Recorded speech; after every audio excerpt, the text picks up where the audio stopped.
কিছু কিছু যুব সমাজ সারাদিন PUBG, free fire, mobile games, addiction, YouTubing, Facebooking, অস্থির অবস্থা, অস্থির। ঠান্ডা মাথায় 1 সেকেন্ড বসে চিন্তা করতে যাচ্ছে না যে তাকে আল্লাহ পাক কেন সৃষ্টি করেছে। তো এইরকম ভেরিয়াস কাইন্ডস অফ পিপল আমাদের এই সমাজের মধ্যে, যে কোনো কান্ট্রির দিকে আপনি তাকাবেন এই দৃশ্যটাই পাবেন। এর মধ্যে গুটি কয়েক কিছু মানুষ আপনি পাবেন, ওয়া কালিলুম মিন ইবাদিয়াশ শাকুর, আমার শুকরগুজার বান্দা আল্লাহ বলেছেন খুব অল্প হবে। অল্প কিছু মানুষ ইসলাম চর্চা করার চেষ্টা করছে। আমি ওই সেন্সে কথা বলছি না যে সারা বিশ্বে 200 কোটি মুসলিম, 300 কোটি মুসলিম, 500 কোটি মুসলিম, বাংলাদেশে 90% মুসলিম, এই ধরনের গতানুগতিক পরিসংখ্যানে আমি বিশ্বাস করি। যখন ইসলামের ডেফিনেশনটা আপনি আজকে বুঝে যাবেন বাসায়, তখন আপনি নিজেও চিন্তা করবেন যে আসলে আমরা মুসলিম আছি কিনা। সংখ্যা তো বসিয়ে দিলাম 90% মুসলিম, ঠিক আছে? তো গুটি কয়েক কিছু মানুষ আল্লাহর পরোয়া করেন, তার রাসূলের পরোয়া করেন, তার কিতাবের প্রতি সম্মান প্রদর্শন করেন। এই মানুষগুলোর মধ্যে কয়েকটা ভাগ আছে। এক ভাগ মানুষ পরিপূর্ণ মুমিন, মাশাআল্লাহ, আমরা দোয়া করি আল্লাহ পাক তাদের সংখ্যা বাড়িয়ে দেন। এক ভাগ মানুষ আছেন পরিপূর্ণ মুসলিম, উদখুলু ফিস সিলমি কাফার উপর আমল করে, অর্থাৎ তোমরা পরিপূর্ণরূপে ইসলামে প্রবেশ করো, এই আয়াতের উপর তারা আমল করে। এক শ্রেণীর মানুষ আছেন মুযাবযাবিনা বাইনাহুম, মানে ডান বামের মাঝখানে থাকেন, যখন স্রোত যেদিকে সেদিকে ফ্লো। এবং এর মধ্যে কিছু দাড়ি টুপিওয়ালা মানুষও আছে, যেদিকে ফ্লো সেদিকে কথা, যেদিকে ফ্লো সেদিকে অ্যাক্টিভিটিস, তার নিজস্ব একটা স্বতন্ত্র অবস্থান নাই, এটাই হক, এরকম একটা অবস্থান নাই। কিছু মানুষ আছেন আল্লাহ এবং তার রাসূলকে বিশ্বাস করেন, কিন্তু কাজ করতে গিয়ে কবিরা গুনাহে লিপ্ত হচ্ছে, সুদ খাচ্ছে, মদ খাচ্ছে, জেনা করছে, পরকায়ে লিপ্ত হচ্ছে, হারাম অ্যাফেয়ার্সে আছে, নোংরা মুভিজ দেখছে, আস্তাগফিরুল্লাহ। কিছু মানুষ আছেন পার্ট টাইম মুসলিম, শুক্রবারে আপনি তাদেরকে পাবেন, ঈদের দিনে পাবেন, কোন একটা কনফারেন্সে পাবেন, আপনি 5 ওয়াক্ত নামাজে পাবেন না। আপনি এর মধ্যে পাবেন কিছু প্রোটেস্ট্যান্ট মুসলিম। প্রোটেস্ট্যান্ট কেমন? কালিমা তো পড়েছি, লা ইলাহা ইল্লাল্লাহ, আল্লাহ মাফ করে দিবেন, এই যে চিন্তা মাথায় বসিয়ে নিয়েছে, সে আমলকে ইমানের অংশ মনে করছে না। কালিমা একদিন পড়েছি, লা ইলাহা ইল্লাল্লাহ মুহাম্মাদুর রাসূলুল্লাহ, ব্যাস আমি জান্নাতে চলে যাব। Protestant version of Islam. এরকম অনেক ভার্সন আছে ইসলামের মধ্যেই। কেউ আছে সুবিধাবাদী মুসলিম, কেউ ফাসেক মুসলিম, কেউ জালেম মুসলিম, কেউ আছে মোনাফেক টাইপের, কেউ প্রোটেস্ট্যান্ট। খাঁটি আল্লাহর বান্দা, খাঁটি মুমিন, খাঁটি মুসলিম, এই মানুষগুলোকে মোটিভেট করার জন্য আজকের টপিক। আসুন কিছু মহামানবের গল্প শুনি। শুরু করতে চাই আমাদের আদি পিতা আদম আলাইহিস সালামকে দিয়ে। কেন এত বড় লম্বা ভূমিকা দিলাম? কারণ আমরা কেউ প্রোটেস্ট্যান্ট মুসলিম থাকতে চাই না, আমরা পরিপূর্ণ কোরআন এবং সুন্নাহ অনুসরণ করতে চাই। পরিপূর্ণ কোরআন এবং সুন্নাহ আমার ব্যক্তি জীবন, আমার পারিবারিক জীবন, আমার অর্থনৈতিক জীবন, আমার সামাজিক জীবন, ইনশাআল্লাহ আল্লাহ যদি তৌফিক দান করেন আমার পলিটিক্যাল লাইফেও থাকবে ইনশাআল্লাহ। এই কনসেপ্টের নাম ইসলাম। এই কনসেপ্টকে ডিনাই করলেই মুনাফিক হয়ে যাবে। কেউ মানতে পারুক বা না পারুক এটা পরের ইস্যু, কিন্তু আগে আমার আকীদা ঠিক করতে হবে, ইসলাম এটা। এখন আমি প্রথমে শুরু করব আমার ব্যক্তিগত জীবন থেকে। আমি সালাত দিয়ে স্টার্ট করব, আমি সওম রাখবো, বেশি বেশি নফল ইবাদত করব, কোরআন তেলাওয়াত করব, দান সাদাকা করব, ভালো কাজে অংশ নিব, সৎ কাজে আদেশ করব, অসৎ কাজে নিষেধ করব। আমি আমার ব্যক্তি জীবনটাকে ইসলামাইজড করব সবার আগে। আমি সবার আগে বড় স্তরে যাব না, এটাই সুন্নাহ। এরপরে আমার একটা পরিবার আছে, আমার পরিবার, আমার মা, আমার বাবা, আমার স্ত্রী, সন্তান, সবাইকে নিয়ে পরিবার, তাদেরকে ইসলামের মধ্যে রাখার দায়িত্বটা আমার। আমার সমাজ আছে, সমাজে আমি যতটুকু পারি ইসলামকে ইম্পোজ করব। ইকোনমিক সেকশনে গিয়ে আমি হালাল হারামে পরোয়া করব না এমন মানুষ হব না। আমি সেখানে হালাল খাবো, হারাম থেকে দূরে থাকবো। যদি আল্লাহ পাক আমাকে পলিটিক্যাল ক্ষমতা দেন, আমি আমার জায়গা থেকে চেষ্টা করব ইসলামকে ইম্পোজ করার জন্য। অ্যাটলিস্ট কুফর, শিরক এবং তাগুতকে এস্টাবলিশ করবো না। কিছু করতে পারি না পারি, অ্যাটলিস্ট কুফর, শিরক এবং তাগুতকে এস্টাবলিশ করবো না। মোটা দাগে কথা বললে অনেক হার্ড কথা হয়ে যায়। পুরো ওয়ার্ল্ডের গ্লোবাল অ্যাফেয়ার্সই এখন তাগুতের উপরই আছে। আপনি কত বড় সংস্থার নাম নেবেন? World bank, IMF, United Nations, কোনো অ্যাসোসিয়েশনের মধ্যে 100% কেন 10% ইসলাম নাই।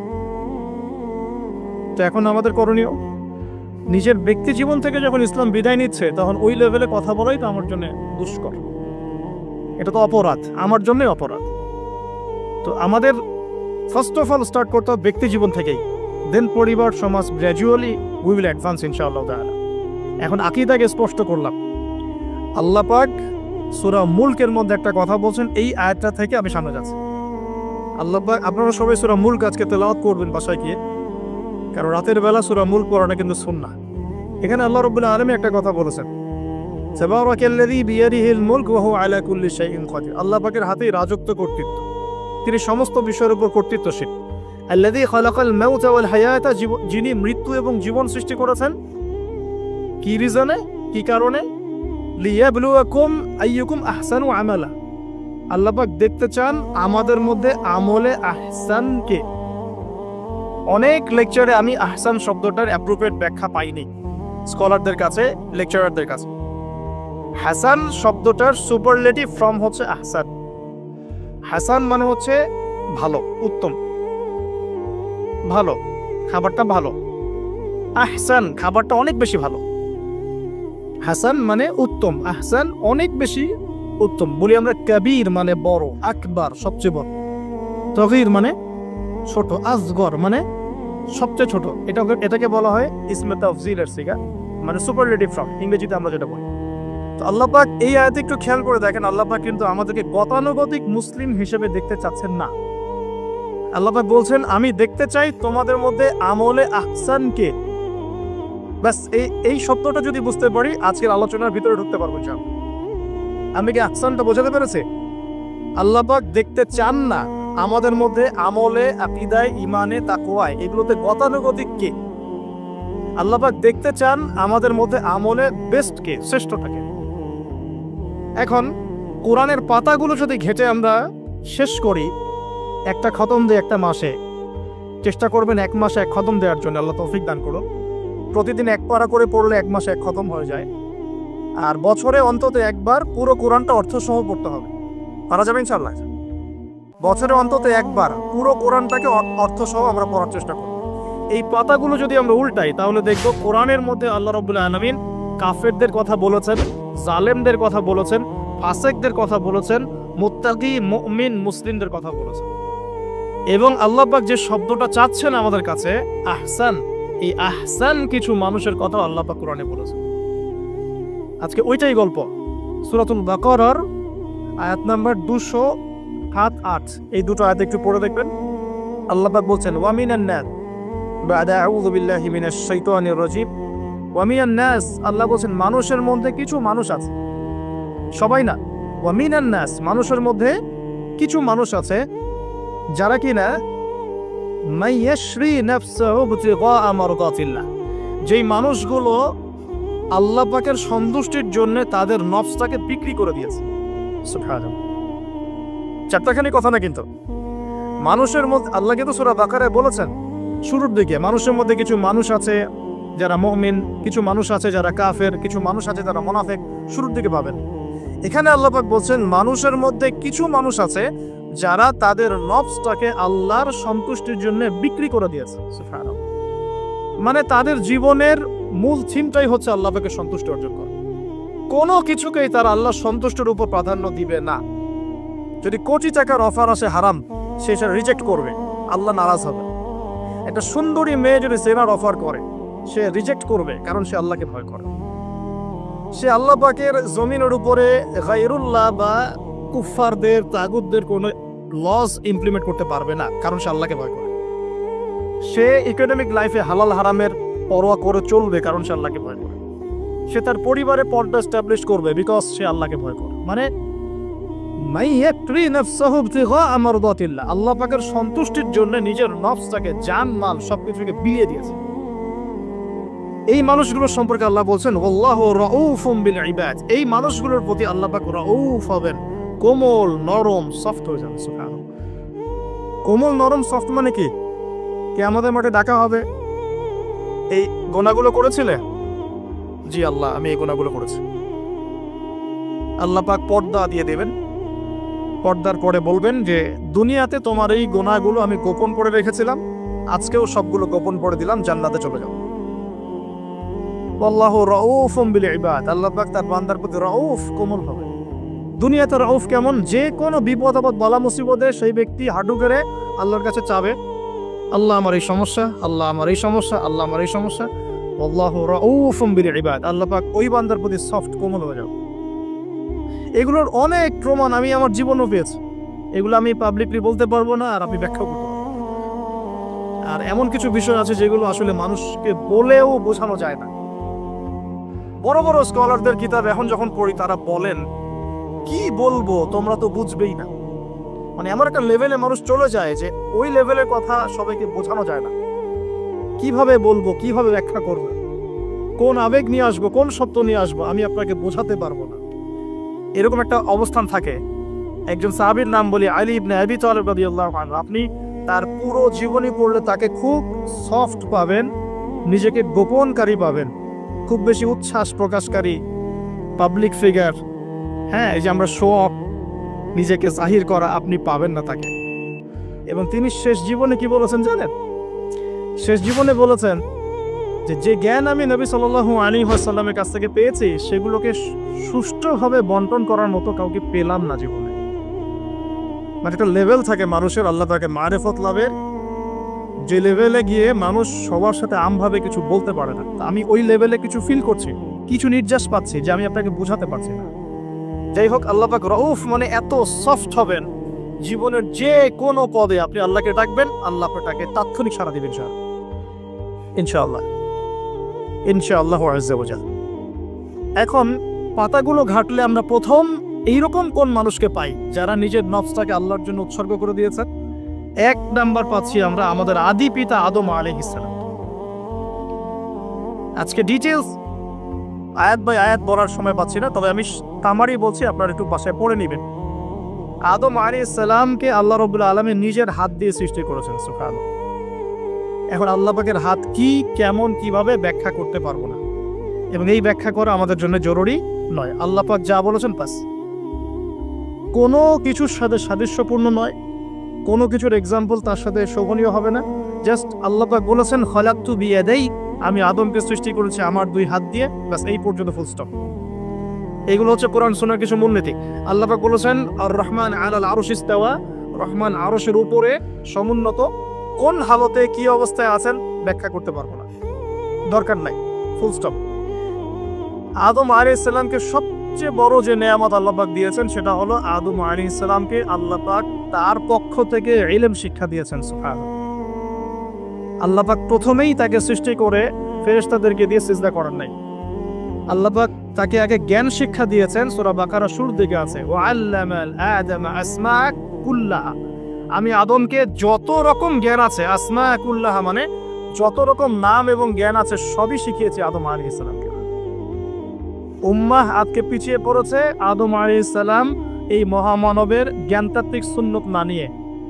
আজকে আমরা লেকচার শুনতে চাই, ইউটিউব ফেসবুক থেকে দিন শিখতে চাই, আমরা জ্ঞান অর্জন করতে চাই না। আপনি একটা লেকচারে ডাকেন, আপনি 2-3 লাখ লোক পাবেন, বাংলাদেশেই তো হচ্ছে 2-3-4-5 লাখ লোক, কিন্তু আপনি 5 লক্ষ লোককে 6 মাস একটা সিস্টেমেটিক সিলেবাস দিয়ে পড়াশোনা করতে বলেন, দে উইল ডিনাই। শুরু করে দেন, দেখবেন তার মধ্যে 10 জন বাকি আছে, বাকি সবাই রিজেক্ট করেছে। উম্মার সবচেয়ে বড় সমস্যা এখন, ইয়াংদেরকে স্পেশালি বলছি, জ্ঞানতাত্ত্বিক রেভলিউশনের ঘাটতি আছে। আমরা অনেক কিছু করতে চাই, অনেকে দাওয়ার কথা বলেন, জিহাদ ফি সাবিলিল্লাহর কথা বলেন, ইসলাম প্রতিষ্ঠার কথা বলেন, জ্ঞান অর্জন করতে চান না।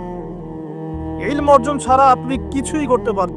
আমরা জানি যে আদম আলাইহিস সালামকে এবং তার স্ত্রী হাওয়া আলাইহিস সালামকে জান্নাতে রাখা হয়েছে। সেখানে ওই যে ফেরেশতাদের মধ্যে লুকিয়ে থাকা জিন, যার নাম ইবলিস, সে সিজদা করে নাই। ইবলিস কিন্তু ফেরেশতা ছিল না, এটা ভুল কথা। ইবলিস কানা মিনাল জিন্নি ফাফাসাকা আন আমরি রাব্বি। ইবলিস ছিল জিন জাতির একজন, যে তার রবের আদেশকে লঙ্ঘন করেছিল। ইবলিস ফেরেশতা ছিল না, এটা ভুল কনসেপ্ট। এমন না সে ফেরেশতা ছিল পরে শয়তান হয়ে গেছে, না, সে কখনোই ফেরেশতা ছিল না, সে জিন জাতির একজন ছিল। বিকজ এই পৃথিবীতে মানুষের আগে জিন জাতির অবস্থান ছিল, এর পূর্বে হয়তো আরো কিছু ছিল, আমরা জানি না, আল্লাহ পাক গোপন করে দিয়েছেন, আমরা জানি না। এখন ইবলিস সিজদা করেনি কেন? বিকজ সে বলেছিল খলাকতানি মিন নার ওয়া খালাকতাহু মিন তিন, আমাকে সৃষ্টি করেছেন আপনি আগুন দিয়ে, আদমকে সৃষ্টি করেছেন মাটি দিয়ে। কেন আমি আদমকে সেজদা করব? সে আদমকে সেজদা না করে এটা প্রমাণ করতে চাচ্ছে যে আল্লাহ আপনি ভুল, আমি সঠিক। নাউজুবিল্লাহ। এটাকে বলা হয় বাতিল কিয়াস, বাতিল কিয়াস, ভুল কিয়াস। এবং শুধু তাই না, আল্লাহ রাব্বুল আলামিন তাকে ওয়ার্ন করার পরেও সে কিন্তু ইউটার্ন করে তওবা করে ফিরে আসে নাই। সে তার মতের উপর অটল ছিল। পক্ষান্তরে আমাদের পিতামাতা যখন ফল খেয়ে ফেলেছেন জান্নাতে, যখন পোশাক খুলে গেছে, জান্নাতের পোশাক খুলে গেছে, ফল খাওয়ার পর প্রথম যে ঘটনা ঘটেছে, গায়ের পোশাকটা খুলে গেছে। দেখেন, সর্বপ্রথম আমাদের পিতামাতাকে জান্নাতে ফেরেশতাদের সামনে ইবলিস নগ্ন করে দিয়েছে। এটা ছিল আমাদের প্রতি ইবলিসের সবচেয়ে বড় আঘাত। শুরুতে, প্রথম আঘাত শুরুতে শিরক করাতে পারে নাই, বেদাত করাতে পারে নাই, হারাম খাওয়াতে পারেনি ইত্যাদি। শুরুতে আমাদের পিতামাতাকে সে অবাধ্যতায় লিপ্ত করে গা থেকে জান্নাতের পোশাকটা খুলে ফেলে দিয়েছে। এখান থেকে আমাদেরকে বুঝতে হবে আজকের এই গ্লোবাল সোসাইটিতে আমরা যে নগ্নতার এই ভয়াল থাবা এবং প্রদর্শনী দেখছি, এটা ওই আসমানের ওই যে ইবলিসের যে চক্রান্ত, তার এই জমিনে বাস্তবায়ন হচ্ছে। এখন বুঝাতে পারিনি মনে হয়, আল্লাহ মাফ করুন। ইবলিস আমাদের পিতামাতার গা থেকে কাপড় খুলে ফেলে দিয়েছিল। সূরা আরাফে আল্লাহ পাক এটা বলেছেন, ইয়ানজিউ আনহুমা লিবাসাহুমা লিইউরিয়াহুমা মিন সাওয়াতিহিমা। হে বনু আদম, তোমরা সতর্ক থেকো, তোমাদের পিতামাতার গা থেকে কিন্তু ইবলিস কাপড় খুলে ফেলেছিল। তোমরা পৃথিবীতে গিয়ে আবার সেই কাজ করো না। তাহলে এখন আমরা একটু বুঝতে চেষ্টা করি, ইন্টেলেকচুয়াল অডিয়েন্স সবাই আমাদের ক্রিটিক্যাল থিঙ্কার্স দরকার। তাহলে এখন যে সোসাইটির মধ্যে নগ্নতার, বেহায়াপনার সয়লাভ চলছে, every single city and country, including Dhaka, the city of Akhiruzzaman, সেটাও তো দেখেন কোথায় আপনি মানে শালীনতা পাচ্ছেন। ইসলামিক কান্ট্রি হিসেবে আলহামদুলিল্লাহ এখানে অনেক কিছু পান। ওয়ার্ল্ডের অন্যদিকে তাকিয়ে দেখো, তার মানে ইবলিসের ওই এজেন্টটা এখন পৃথিবীতে কিছু মানুষ বাস্তবায়ন করছে। তাদের সাথে ইবলিসের একটা যোগসূত্র আছে আদর্শিক। আল্লাহ পাক আমাদের মা বোনদেরকে বেপরদামি থেকে হেফাজত করুন এবং আমাদের চোখগুলোকে আল্লাহ পাক পবিত্র করুন। কিভাবে আপনি চোখ নামিয়ে চলবেন এই সমাজের মধ্যে, এটা এত সহজ নয়। আমরা খুব ভালো করে জানি এটা এত সহজ নয়।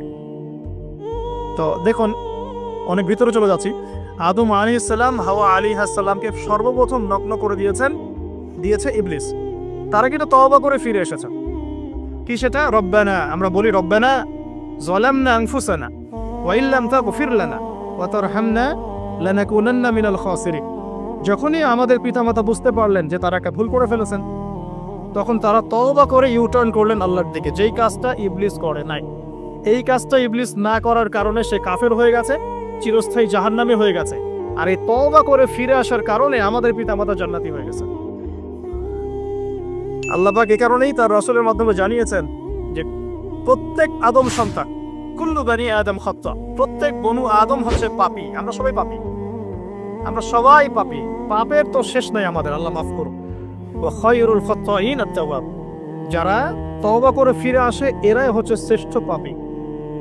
জীবনের যে কোনো সময় যদি কেউ খালেস ভাবে আল্লাহর দিকে তওবা করে ফিরে আসতে পারে, আল্লাহ পাক এক মুহূর্তের মধ্যে তার আমলনামার সমস্ত গুনাহ মাফ করে নেকি দিয়ে পরিবর্তন করতে পারে। এগুলো হাদিস থেকে বলছি, ডিটেলস বলতে পারছি না আমি, কোডগুলো। তো এখন এই মহামানবের জীবন থেকে আমরা কি শিখলাম? দেখুন, তাকে আল্লাহ পাক ইলমের নিয়ামত দিয়েছেন। তার মানে আমরা যদি গতানুগতিক মুসলিম না হয়ে এক্সট্রা অর্ডিনারি মুসলিম হয়ে আল্লাহর সাথে সাক্ষাৎ করতে চাই, দুনিয়াতে বেঁচে থাকতে চাই, পরকালে জান্নাত চাই, তাহলে আমাদেরকে আগে ইলমের চর্চা করতে হবে। এবং এই জ্ঞানের চর্চা মানে ক্লাসিক্যাল সিলেবাসে আপনাকে পড়াশোনা করতে হবে। শুধু একটা লেকচার শুনে নয়, ফেসবুক ইউটিউব দেখে তো মোটেই নয়। এখান থেকে মাঝে মাঝে কিছু নলেজ নেওয়া যায়, কিন্তু এগুলো কখনো কনস্ট্রাকটিভ নলেজ নয়। বরেণ্য উলামায়ে কেরাম যারা থাকবেন আপনাদের বেস্ট পসিবল ওয়েতে, তাদের কাছে গিয়ে পরামর্শ করে বইপত্র পড়তে হবে। আদারওয়াইজ আপনার মেমোরি এবং জ্ঞানটা বিক্ষিপ্ত হয়ে যাবে। এখনকার ইয়াং জেনারেশনের অন্যতম সেরা প্রবলেম হচ্ছে তাদের মস্তিষ্ক বিক্ষিপ্ত। তাদের মস্তিষ্কে কনস্ট্রাকটিভ কোনো সিলেবাসে পড়াশোনা নাই। আজকে এই বই, কালকে ওই বই, কালকে আদনান ভাইয়ের লেকচার, পরশুদিন আজহারি ভাইয়ের লেকচার, তারপরের দিন আরেক ভাই, তারপর আরেক ভাই। আবার সমাজে তো এক একজন এক এক কথাও বলছে, তখন তার মাথাটা পুরো পাজলড। হ্যাঁ, ম্যাসাকার, এই মাসালা এটা বলছেন, ওই মাসালা ওইটা, তার ওইটা কি হবে, ওইটা কি হবে। সলিউশন হচ্ছে ক্লাসিক্যাল ইসলামিক সিলেবাস পড়াশোনা করতে হবে।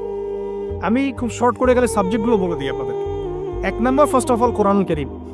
কোরআনুল কারীমের মধ্যে থাকবে authentic recitation, translation, Quranic grammar এবং অ্যারাবিক ল্যাঙ্গুয়েজ, 4টা বিষয়। তারপর থাকবে হাদিসের নবী সাল্লাল্লাহু আলাইহি ওয়াসাল্লাম।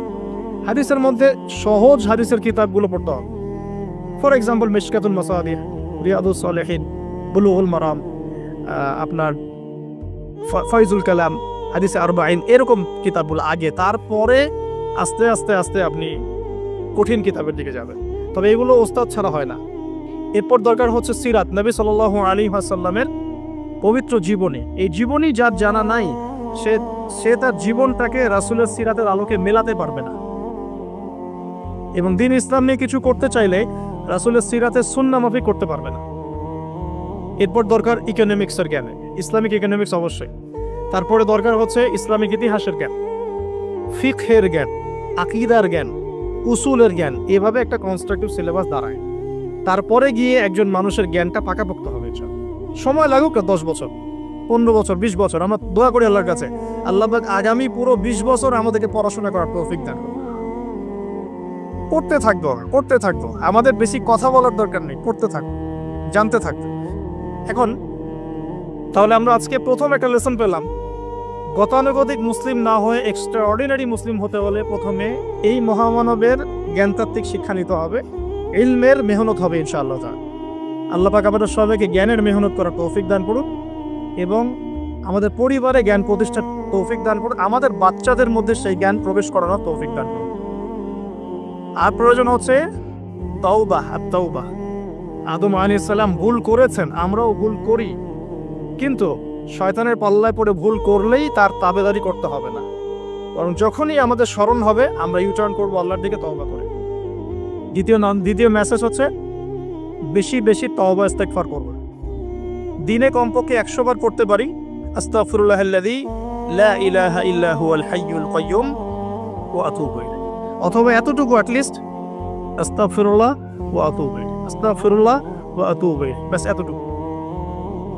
নবী সাল্লাল্লাহু আলাইহি ওয়াসাল্লাম দিনে 100 বার তওবা করতেন, কোন হাদিস এসেছে 70 বার তওবা করতেন। এরপর একটু সামনে যাই, কোরআনের পাতা উল্টালে দেখবো আরেকজন নবীর নাম আসে, আরেকজন মহামানবের নাম, তার নাম হচ্ছে নূহ আলাইহিস সালাম। এই মানুষগুলো যাদের কথা বলছি তারা কিন্তু কেউ গতানুগতিক মুসলিম ছিলেন না, তারা এক্সট্রা অর্ডিনারি মুসলিম ছিলেন। আমি তাদের থেকে নলেজ নিচ্ছি।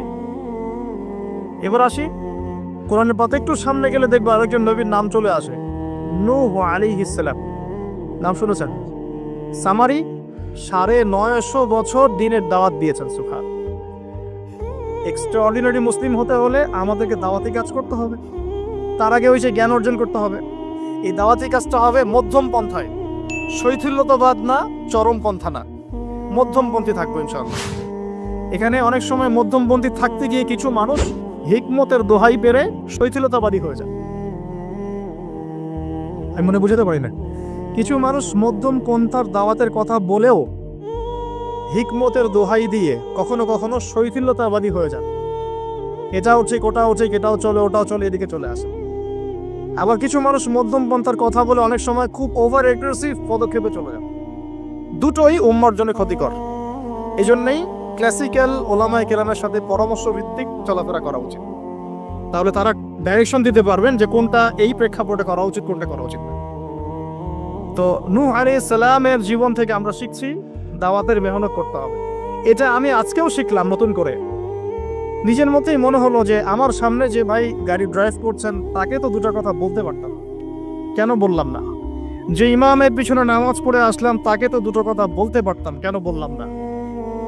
বলতে পারতাম যে ইমাম সাহেব আপনি শুনুন, নবী সাল্লাল্লাহু আলাইহি ওয়াসাল্লাম বলেছেন দুনিয়ার সবচাইতে নিকৃষ্ট চোর হচ্ছে সে ব্যক্তি যে রুকু সিজদা ঠিকমতো আদায় করে না। চুরি করলে চোরের হাত কেটে ফেলতে হয়। যদি কেউ আমার ফোনটা চুরি করে, ইসলামিক লস কি বলছে? তার হাতটা কেটে ফেলতে হয়। আর নবীজি বলছেন সবচেয়ে নিকৃষ্ট চোর সে ব্যক্তি যে ব্যক্তি রুকু সিজদা ঠিকমতো আদায় করে না। তো আমরা এরকম দাওয়াতের অনেক ক্ষেত্র পাই নিজেও ফিল করলাম যে না, আসলে মনে হয় আমি পরিপূর্ণ দায়ী হতে পারছি না। আমি তো এই যে বিমানে আসলাম তার কেবিন ক্রুদেরকে দাওয়াত দিতে পারতাম, অ্যাটলিস্ট শালীনতার একটা আয়াত শোনাতে পারতাম যে এই পোশাকগুলো মেয়েদের পরা উচিত নয়। যে পোশাকটা আপনি পরে আছেন, আকাশে উঠছি, সুবহানাল্লাহ, 1 সেকেন্ডের মধ্যে প্লেন ক্র্যাশ করতে পারে। Possible or not possible?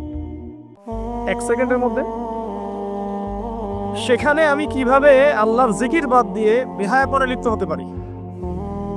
বিশ্বাস করেন, হয়তোবা আমি একটু দুর্বল মনের মানুষ কিনা জানি না, কিন্তু আমি এয়ারে উঠলে আমার সবসময় ফিকির থাকে লা ইলাহা ইল্লাল্লাহ লা হাওলা ওয়ালা কুওয়াতা ইল্লা বিল্লাহ আস্তাগফিরুল্লাহ ওয়া আতুবু ইলাইহি। মানে আমি মনে হয় যে আল্লাহ পাক ধরে রেখেছেন আমাকে, এটা ফিল করে আল্লাহ ধরে রেখেছেন বলে যেতে পারছি। ওখানে আমরা কিভাবে নগ্নতা প্রদর্শনী করতে পারি, কিভাবে করতে পারি? তো দাওয়াতের অনেক ক্ষেত্র সামনে আসে। আপনার সন্তানকে, আপনার স্ত্রীকে, আপনার প্রতিবেশীকে, ড্রাইভারকে, সবজিওয়ালাকে আমরা দাওয়াত দিতে পারি। বাট আমি মনে হচ্ছে যে আমি আসলে কথাটা বলছি বড় গলায়, আমি এখন নিজেও এটা হতে পারি নাই। আল্লাহ পাক আমাদেরকে হওয়ার তৌফিক দান করুন। নূহ আলাইহিস সালাম 950 বছর দাওয়াত দিয়েছেন। একটা খালি এক্সাম্পল দিচ্ছি, তিনি সূরা নূহের মধ্যে আল্লাহ পাক বলেছেন, নূহ আলাইহিস সালাম আল্লাহকে বলছেন, রব্বি, হে আমার রব, ইন্নী দাআউতু কওমি লাইলা ওয়া নাহারা, আমি আমার এই কওমকে প্রতিদিন প্রতি রাত দাওয়াত দিয়েছি। সুবহানাল্লাহ, প্রতিদিন প্রতি রাত। আজকে এসেছি, হয়তো 2-3 মাস পরে আপনাদের এখানে আবার আসতে পারি। প্রতিদিন প্রতি রাত কিন্তু আমি দাওয়াতি কাজ করতে পারছি না, আমরা কেউই করছি না। নূহ আলাইহিস সালাম বলছেন, আমি বিনা আজর, কোনো আজর ছাড়াই, কোনো স্বার্থ ছাড়াই আল্লাহ, আমি আমার কওমকে দিন রাত দাওয়াত দিয়েছি। ওয়ালাম ইয়াজিদহুম দুআই ইল্লা ফিরারা, যখনই দাওয়াত দিয়েছি আমার দাওয়াত শুনে তারা খালি পৃষ্ঠ প্রদর্শন করেছে। কেউ মাথা ঢেকে ফেলেছে, কেউ মুখ কান বন্ধ করেছে, হ্যাঁ, কেউ আমাকে পাগল বলেছে, মজনুন বলেছে। এমনকি তিনি যখন নৌকা বানাচ্ছেন আল্লাহ পাকের আদেশে, মানুষ পাশ দিয়ে হেঁটে যায় আর টিটকারি করে, কবে মরুভূমিতে নৌকা চলবে? নূহ, তোমার এই নৌকা মরুভূমিতে চলবে কবে? মানুষ টিটকারি মারে। তো এখনো দেখবেন স্ক্যাটোলজিক্যাল কথা বললে, আখিরুজ্জামানে কথা বলে অনেকেই মজা নেয়। কবে আসবে ক্যাশলেস সোসাইটি? বললাম তো চলে আসছে। কবে আসবে মালহামা? বুঝি চলে আসবে। কবে আসবে বড় বড় ভূমিকম্প? আসছে, সবর করেন। তো নূহ আলাইহিস সালামের জীবন থেকে শিক্ষা আমরা দাওয়াত দিব। আমরা ফার্স্ট অফ অল জ্ঞান অর্জন করব, ক্লাসিক্যাল সিলেবাস পড়াশোনা করব, উলামায়ে কেরামের সাথে সহবত রাখবো এবং দাওয়াতে কাজ করবো ইনশাআল্লাহ। এবং এখানে আমরা মধ্যমপন্থী থাকবো, নট চরমপন্থা, নট শৈথিল্যতাবাদ। নূহ আলাইহিস সালামের জীবন থেকে আরো দাওয়াত, দিন রাত দাওয়াতের মেহনত করা, দিন রাত দাওয়াতের মেহনত করা। আল্লাহ পাক আমাকে আপনাদের সবাইকে তৌফিক দান করুন। কতদিন? 950 বছর। কত বছর? 950 বছর। পুরো আব্বাসীয় খেলাফত ছিল 509 বছর কি 10 বছর মেবি। পুরো আব্বাসীয় খেলাফত 510 বছরের মতো। উমাইয়াদের ছিল 93 ইয়ার্স। আমাদের নবী সাল্লাল্লাহু আলাইহি ওয়াসাল্লামের দাওয়াতের মিশন বয়স ছিল 23 বছর। 950 বছর দাওয়াত দেওয়ার পর তাফসীরের কিতাবে এসেছে 40 or 80 ফ্যামিলিজ, এই 40 বা 80টা ফ্যামিলি ইসলাম কবুল করেছে। তার মানে এখানে শিক্ষা, এক্সট্রাঅর্ডিনারি মুসলিম হতে হলে দাওয়াতের মেহনতে হতাশ হওয়া যাবে না, লেগে থাকতে হবে, লম্বা সময় ধরে দাওয়াত দিতে হবে। আল্লাহ পাক আমাকে আপনাদের সবাইকে লম্বা সময় ধরে বিশ্বে দাওয়াতি কাজ করার তৌফিক দান করুন। আর আপনি নিজেকে এত ছোট কেন মনে করছেন? আপনিও আল্লাহর সেই বান্দা, যে বান্দা আমি, যে বান্দা আর 10 জন মানুষ। আল্লাহ পাক আপনাকেও ভালোবাসেন, আল্লাহ পাক অবশ্যই আপনাকে ভালোবাসেন।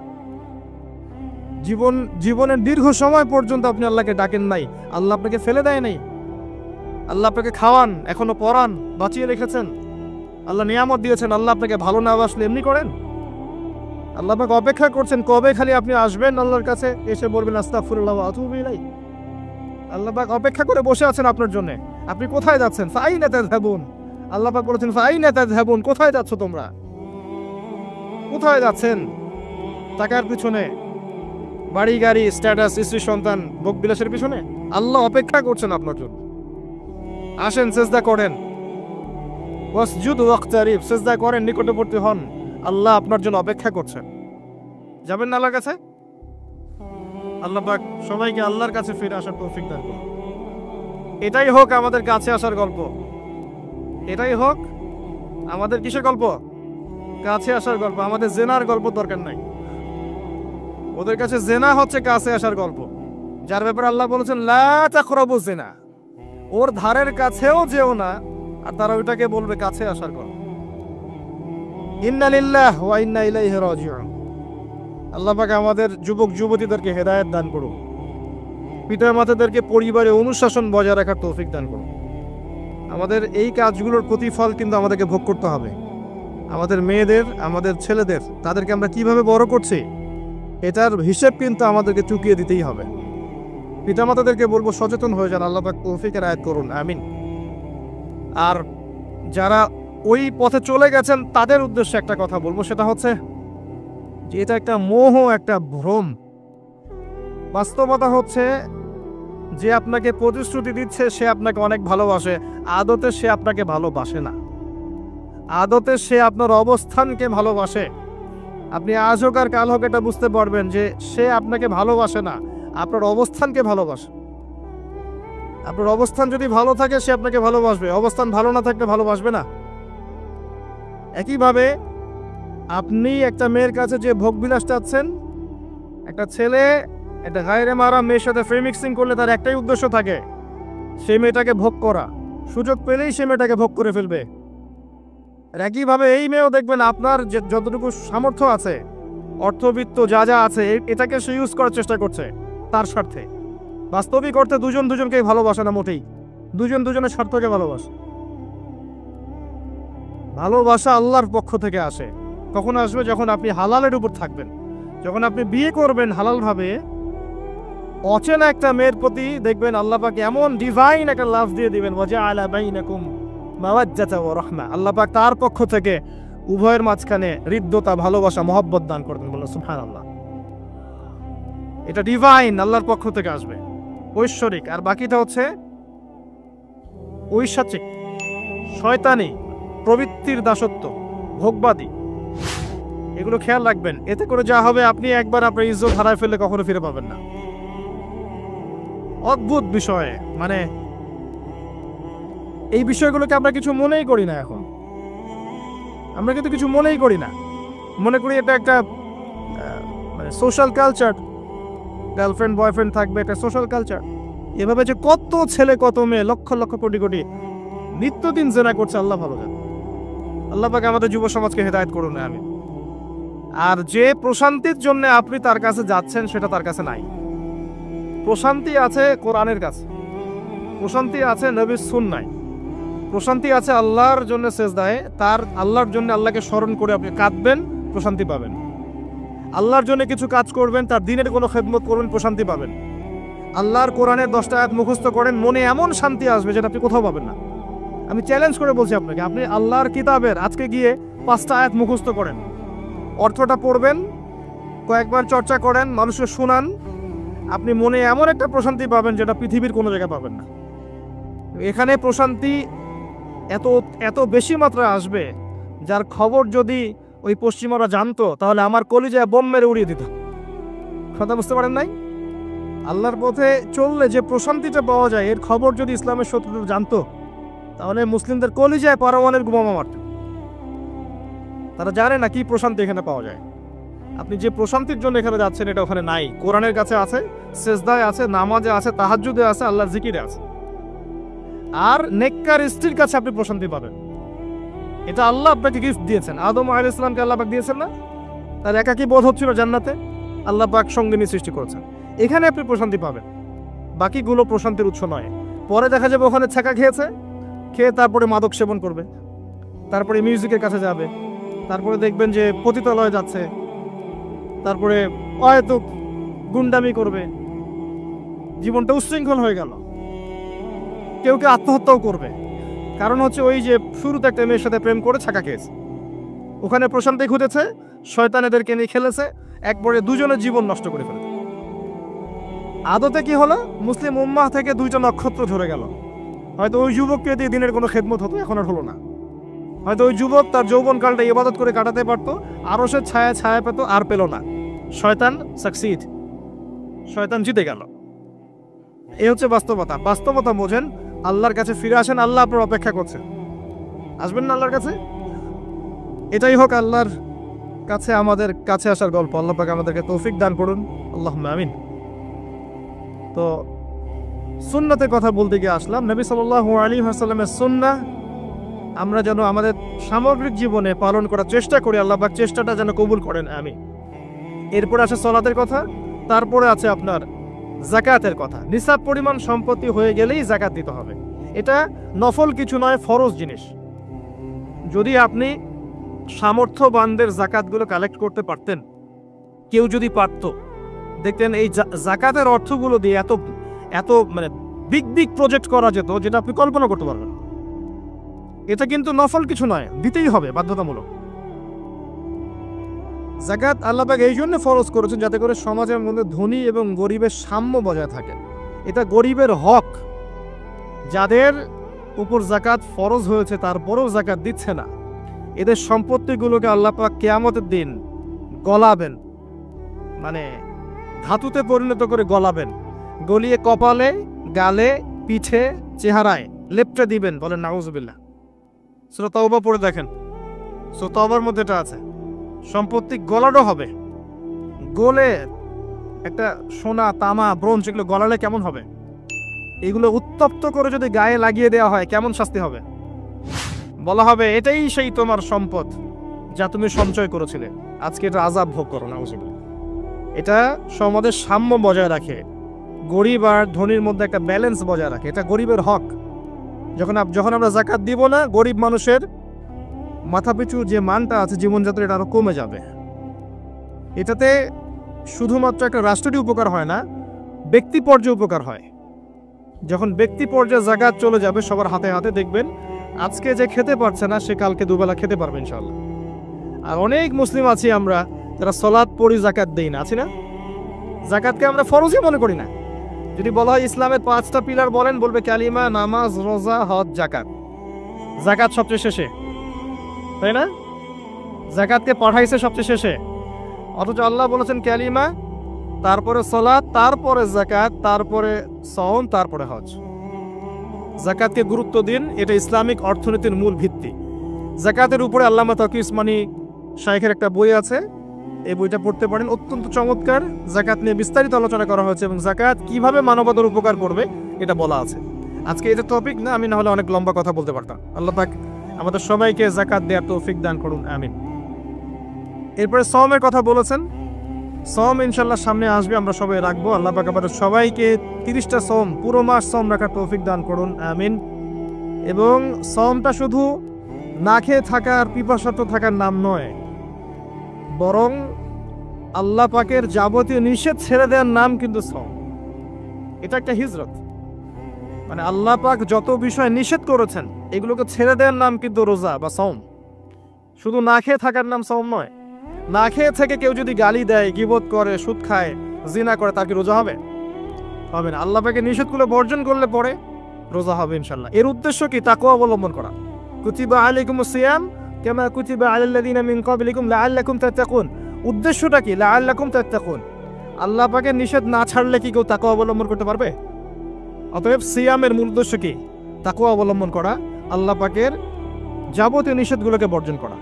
আল্লাহ পাক আমাদেরকে সিয়াম রাখার মতো রাখার তৌফিক দান করুন।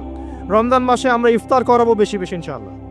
বেশি বেশি মানুষকে ইফতার করাবেন, বেশি বেশি নফল দান সাদাকা করবেন, যাকাতগুলো দিয়ে দিবেন। রমজান মাসে কিয়ামুল লাইল করবেন, তারাবির নামাজ সুন্দর করে লম্বা করে পড়বেন। রাকাত সংখ্যা নিয়ে ঝগড়া করেন না। আমরা যে কাজগুলো করি ঝগড়াটা বেশি করি। কোয়ালিটি দেখবেন আল্লাহ, কোয়ালিটি, কোয়ান্টিটি না। নামাজটা কেমন কোয়ালিটি সম্পূর্ণ ছিল। এবং এই রমজান মাসে সবচেয়ে বেস্ট নিয়ামা হচ্ছে কোরআন। এই মাসে কি হয়েছে? কোরআন নাজিল হয়েছে। এই কোরআনকে সময় দিতে হবে। যারা কোরআন তেলাওয়াত করতে জানি না, রমজান মাসে শিখতে হবে। যারা জানেন তারা খতম দিবেন, তেলাওয়াত করবেন, খতম দিবেন। যারা আরো ভালো জানেন তারা গবেষণা করবেন, পুরো কোরআনটা গবেষণা করবেন। পারা যাবেন ইনশাআল্লাহ। আল্লাহ পাক সবার আগে আমাকে, অতঃপর আপনাদের সবাইকে তৌফিক দান করুন, আমিন। এবং দ্বীনের জন্য তালিম করবেন, ঈমানের আলোচনা করবেন, মসজিদে দার্স দিবেন, ইফতার করাবেন, গরিবদেরকে সাদাকা করবেন, ওষুধ দিবেন, ফিতরা আদায় করবেন। রমজান মাসটাকে একটা ইসলামের ইবাদতের সংস্কৃতি বানিয়ে ফেলবেন। রমজানের প্রতিটা মোমেন্টকে কাজে লাগানোর চেষ্টা করবেন। আল্লাহ পাক সবাইকে তৌফিক দান করুন। আল্লাহ ইফতার একসাথে করবেন, বাসায় সবাই একসাথে ইফতার করবেন। একটা কমিউনিটি, একটা মানে কি বলবো, ইসলামের উৎসব যেন বিরাজ করে। পরিবারের ছোটরা দেখবে যে রমজানে আমরা সবাই একসাথে ইফতার করি। একটা বড় থাল কিনবেন বাসায়, এই বড় থালে খাওয়া কিন্তু সুন্নাত। একটা বড় থাল যেখানে পরিবারের সবাই সদস্য মিলে খাবেন। বাচ্চা কাচ্চা, ছোট ছোট বাচ্চারা দেখে দেখে বড় হবে যে আমরা রমজান মাসে বাবা মা সবার সাথে বসে খেয়েছি। এভাবে ওদেরকে হাদিয়া দিবেন, রোজা রাখলে উৎসাহিত করবেন, রোজা রাখলে গিফট দিবেন, হাদিয়া দিবেন। আম্মু তোমার বয়স যদিও রোজা ফরজ হয় নাই, রাখার চেষ্টা করো, যদি রাখতে পারো তাহলে আমি তোমাকে একটা গিফট কিনে দেব। রাখতে উৎসাহিত করেন, দেখবেন ইনশাল্লাহ এই চর্চাগুলো পরবর্তীতে ওদের মধ্যে তাকওয়া নিয়ে আসবে ইনশাল্লাহ। আমাদের মনে আছে আমরা যখন ছোট, রোজা ফরজ হয় নাই, আমাদেরকে এভাবে বকশিস দেওয়া হতো, রোজার একটা 10 টাকা দেওয়া হবে। তখন অবশ্য 10 টাকার মান এখনকার 100 টাকার চেয়ে বেশি ছিল। আর আপনার টাকার মান দিন দিন কমবেই। কারণ ইসলামিক কারেন্সি যারা বোঝে না তারা এগুলোর সম্পর্কে বিরূপ মন্তব্য করতে পারে। বাট আমরা জানি যে একটা সভ্যতা মানুষের সম্পদ চুষে খাচ্ছে এবং ডে বাই ডে এটা হতেই থাকবে। যাই হোক, ওই টপিকে আর গেলাম না। তো আমাদেরকে পুরস্কৃত করা হতো এভাবে, উৎসাহিত বোধ করতাম। কয়টা রেখেছি? 7টা, তারপরের বছর 10টা, তারপরের বছর 15টা। এভাবে করতে করতে দেখবেন আপনার বাচ্চা রোজা রাখা শিখে যাবে। এবং সওম রাখলে শরীরের কোনো ক্ষতি নাই, উপকার ছাড়া। ক্ষতি আছে? কোনো ক্ষতি নাই, কোনো ক্ষতি নেই উপকার ছাড়া। সবচেয়ে বড় কথা হচ্ছে যারা খেতে পারে না ওদের ফিলিংসটা আপনি বুঝতে পারবেন। আপনিও বুঝতে পারবেন যে না খেয়ে থাকা এটা কেমন। আল্লাহ পাক যে খাওয়াচ্ছেন আমাকে, এটা কত বড় নিয়ামত ছিল। আল্লাহ পাক আমাদের সবাইকে রমজান মাস পর্যন্ত পৌঁছে দিক এবং রমজানের 30টা সওম পুরো মাস রমজানের যাবতীয় কাজের সাথে আদায় করার তৌফিক এনায়েত করুন, আমিন। আর সম্ভব হলে রমজান মাসে ওমরা করবেন, সম্ভব হলে রমজান মাসে ওমরা করতে পারেন। এটা খুব বড় একটা ইবাদত এবং এটাতে যে নববী রুহানি একটা স্বাদ পাবেন, এটা কিন্তু বলে বোঝাতে পারবো না আমি, আপনি করলে পরে বুঝতে পারবেন। আল্লাহ পাক তৌফিক দান করুন সবাইকে, আল্লাহুম্মা আমিন। এরপরে আছে সামর্থ্য হলে হজের কথা। আলহাজ টাইটেলের জন্য নয়, মানুষ আমাকে আলহাজ বলবে, হ্যাঁ, মানুষকে দেখানোর জন্য হজ, আমাকে হাজি সাহেব বলবে, এই জন্য হজ নয়। হজ করতে যাবেন ইব্রাহিমী চেতনা শিখতে। হজের কাজের মধ্যে ইব্রাহিম আলাইহিস সালামের একত্ববাদের চেতনা আছে। আরাফার মাঠে আপনি কিয়ামতের মাঠকে ফিল করবেন, সাই করবেন, তখন হাজরা আলাইহিস সালামের সেই কষ্ট ফিল করবেন। প্রত্যেকটা কাজের পিছনের ঘটনা কি এটা আপনাকে ফিল করতে হবে। পাথর মারবেন, নাস্তিকরা এগুলো নিয়ে মজা করে না, ঠাট্টা মস্করা করে। সন্তানকে জবাই করার যে হুকুমটা ছিল সেখানে শয়তান ধোঁকা দিচ্ছিল না? শয়তান যে প্রত্যেকটা কাজে আমাদেরকে বিভ্রান্ত করে, এই চেতনাটা ওখানে জাগ্রত হয়। প্রত্যেকটা কাজ আমাদের বাহ্যিকভাবে দেখলে হবে না, এর পিছনে ভিতর একটা আধ্যাত্মিকতা থাকে, রুহানিয়াত থাকে। ওইটা বুঝতে পারলে ইসলাম বোঝা যাবে ইনশাআল্লাহ। তো হজের প্রতিটা কাজ আপনি দেখবেন ইব্রাহিম আলাইহিস সালামের সুন্নাহ, হাজরা আলাইহিস সালামের আত্মত্যাগ, ইসমাইল আলাইহিস সালামের ঘটনা, কিয়ামতের মাঠ, দোয়া কবুলের মাঠ, তাওয়াফ, এই প্রত্যেকটা বিষয় আপনার ক্ষুদ্রত্ব, আল্লাহর বিশালত্ব, এগুলো আপনাকে বুঝিয়ে দিবে। শুধু আলহাজ টাইটেলের জন্য নয়, বরং আল্লাহর কাছে আত্মসমর্পণ করার জন্য, প্রকৃত ইসলাম বোঝার জন্য হজ করবেন। আল্লাহ পাক তৌফিক দান করুন।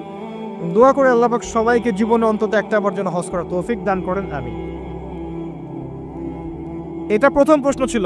দ্বিতীয় প্রশ্ন তিনি করছেন, কোন ব্যক্তি? ওই যে ধবধবা সাদা জামা পরা ব্যক্তি, মনে আছে না ভুলে গেছেন? সে কোথায় বসে আছে? হ্যাঁ, সামনে, হাঁটুর সাথে হাঁটু লাগিয়ে। হাত কোথায়? উরুর উপরে। উস্তাদের সামনে বসার আদব এটা, উস্তাদের সামনে বসার আদব। দ্বিতীয় প্রশ্ন করছে, ও এবার সেই ব্যক্তি বলছে সাদাক্ত, আপনি সত্য বলেছেন। এবার পাশে ছিলেন উমর রাদিয়াল্লাহু আনহু, তিনি বলছেন ফাআজিবনা লাহু, আমরা অবাক হয়ে গেলাম। ইয়াসআলুহু ওয়া ইউসাদ্দিকুহু, সে নিজেই প্রশ্ন করলো, নিজেই আবার সত্যায়ন করছে। কে এই ব্যক্তি? কারণ যে প্রশ্ন করে সে কি সত্যায়ন করতে পারে? আপনি জানতে এসেছেন, একটা বিষয় জানতে এসেছেন, উত্তর পেলেন, আপনি নিজেই বলছেন হ্যাঁ আপনি সত্য বলেছেন, তার মানে আপনি আগে থেকে জানেন, তাই না? এবার দ্বিতীয় প্রশ্ন করছেন তিনি, ইয়া মুহাম্মদ, বলেন সাল্লাল্লাহু আলাইহি ওয়াসাল্লাম, আখবিরনি আনিল ঈমান, আমাকে ঈমান সম্পর্কে বলুন। এখন নবী সাল্লাল্লাহু আলাইহি ওয়াসাল্লাম বলছেন আল ঈমান, ঈমান হচ্ছে আন তুমিনা বিল্লাহ, তুমি বিশ্বাস করবে প্রথমত এক আল্লাহর প্রতি, ওয়া মালাইকাতিহি, তার ফেরেশতা মণ্ডলীর প্রতি, ওয়া কুতুবিহি, সমস্ত আসমানি কিতাবের প্রতি, ওয়া রুসুলিহি, সমস্ত নবী রাসূলগণের প্রতি, ওয়াল ইয়াউমিল আখির, পরকালের জীবনের প্রতি। 6 নাম্বার ওয়া আন তুমিনা বিল কদরি খাইরিহি ওয়া শাররিহি, এবং তুমি ঈমান আনবে, বিশ্বাস করবে তাকদীর বা ভাগ্যের ভালো মন্দের প্রতি। এই 6টা বিষয়ের প্রতি মনে বিশ্বাস করবে, মুখে স্বীকার করবে এবং কাজে বাস্তবায়ন করবে, এর নাম হচ্ছে ঈমান। মনে থাকবে? কয়টা বিষয়? 6টা। এখানে একটা কথা আমি বলি, আগেও বলেছি আবার বলছি, এই 6টা বিষয় গায়েবের বিষয়। এগুলোকে আপনি যুক্তি, বিজ্ঞান, দর্শন দিয়ে প্রমাণ করতে পারবেন না। পারবেন? পারবেন না। পরীক্ষা নিরীক্ষা, যুক্তি, বিজ্ঞান, দর্শন দিয়ে ল্যাবরেটরিতে বসে কি আল্লাহ, ফেরেশতা, আসমানি কিতাব, নবী রাসূল, পরকালে পরীক্ষা করা যায়? যায় না। এগুলো কিসের বিষয়? গায়েবের বিষয়। আল্লাযীনা ইউমিনুনা বিল গায়ব, মুত্তাকি কারা? যারা গায়েবে বিশ্বাস করে, এদের জন্যই হচ্ছে আলিফ লাম মিম যালিকাল কিতাব লা রাইবা ফি হুদাল লিল মুত্তাকিন। তো ঈমানের 6 পিলারকে 3টা কাজ করতে হবে: মনে বিশ্বাস, মুখে স্বীকৃতি এবং কাজে বাস্তবায়ন। যারা শুধু বিশ্বাসটাকেই সবকিছু মনে করে, এদেরকে বলা হয় মুরজিয়া বা শৈথিল্যবাদী। আর যারা কাজ করতে গেলেই পান থেকে চুন খসলেই কাউকে কাফের বলে ফেলে, এদেরকে বলা হয় খাওয়ারেজ বা খারেজি। আহলে সুন্নাহ ওয়াল জামায়াতের আকীদা হচ্ছে মাঝখানে। ঈমানের বেইজ হচ্ছে দুটো জিনিস: মনে বিশ্বাস, মৌখিক স্বীকৃতি। কাজে বাস্তবায়ন হচ্ছে ফুরুর বা শাখা। কাজ করতে গিয়ে যদি আপনার ভুল হয়, কবিরা গুনাহ করে ফেলেন, আপনি কাফের হবেন না, বরং ফাসেক বা জালেম হতে পারেন। এবং কবিরা গুনাহ করে ফেললেই কাউকে হত্যা করা জায়েজ নাই, তার তওবার দরজা কি আছে? খোলা আছে। এই হলো ঈমান। তারপরে তিনি আবার প্রশ্ন করছেন, ইয়া মুহাম্মদ, বলেন সাল্লাল্লাহু আলাইহি ওয়াসাল্লাম, আখবিরনি আনিল ইহসান, আমাকে ইহসান সম্পর্কে বলুন।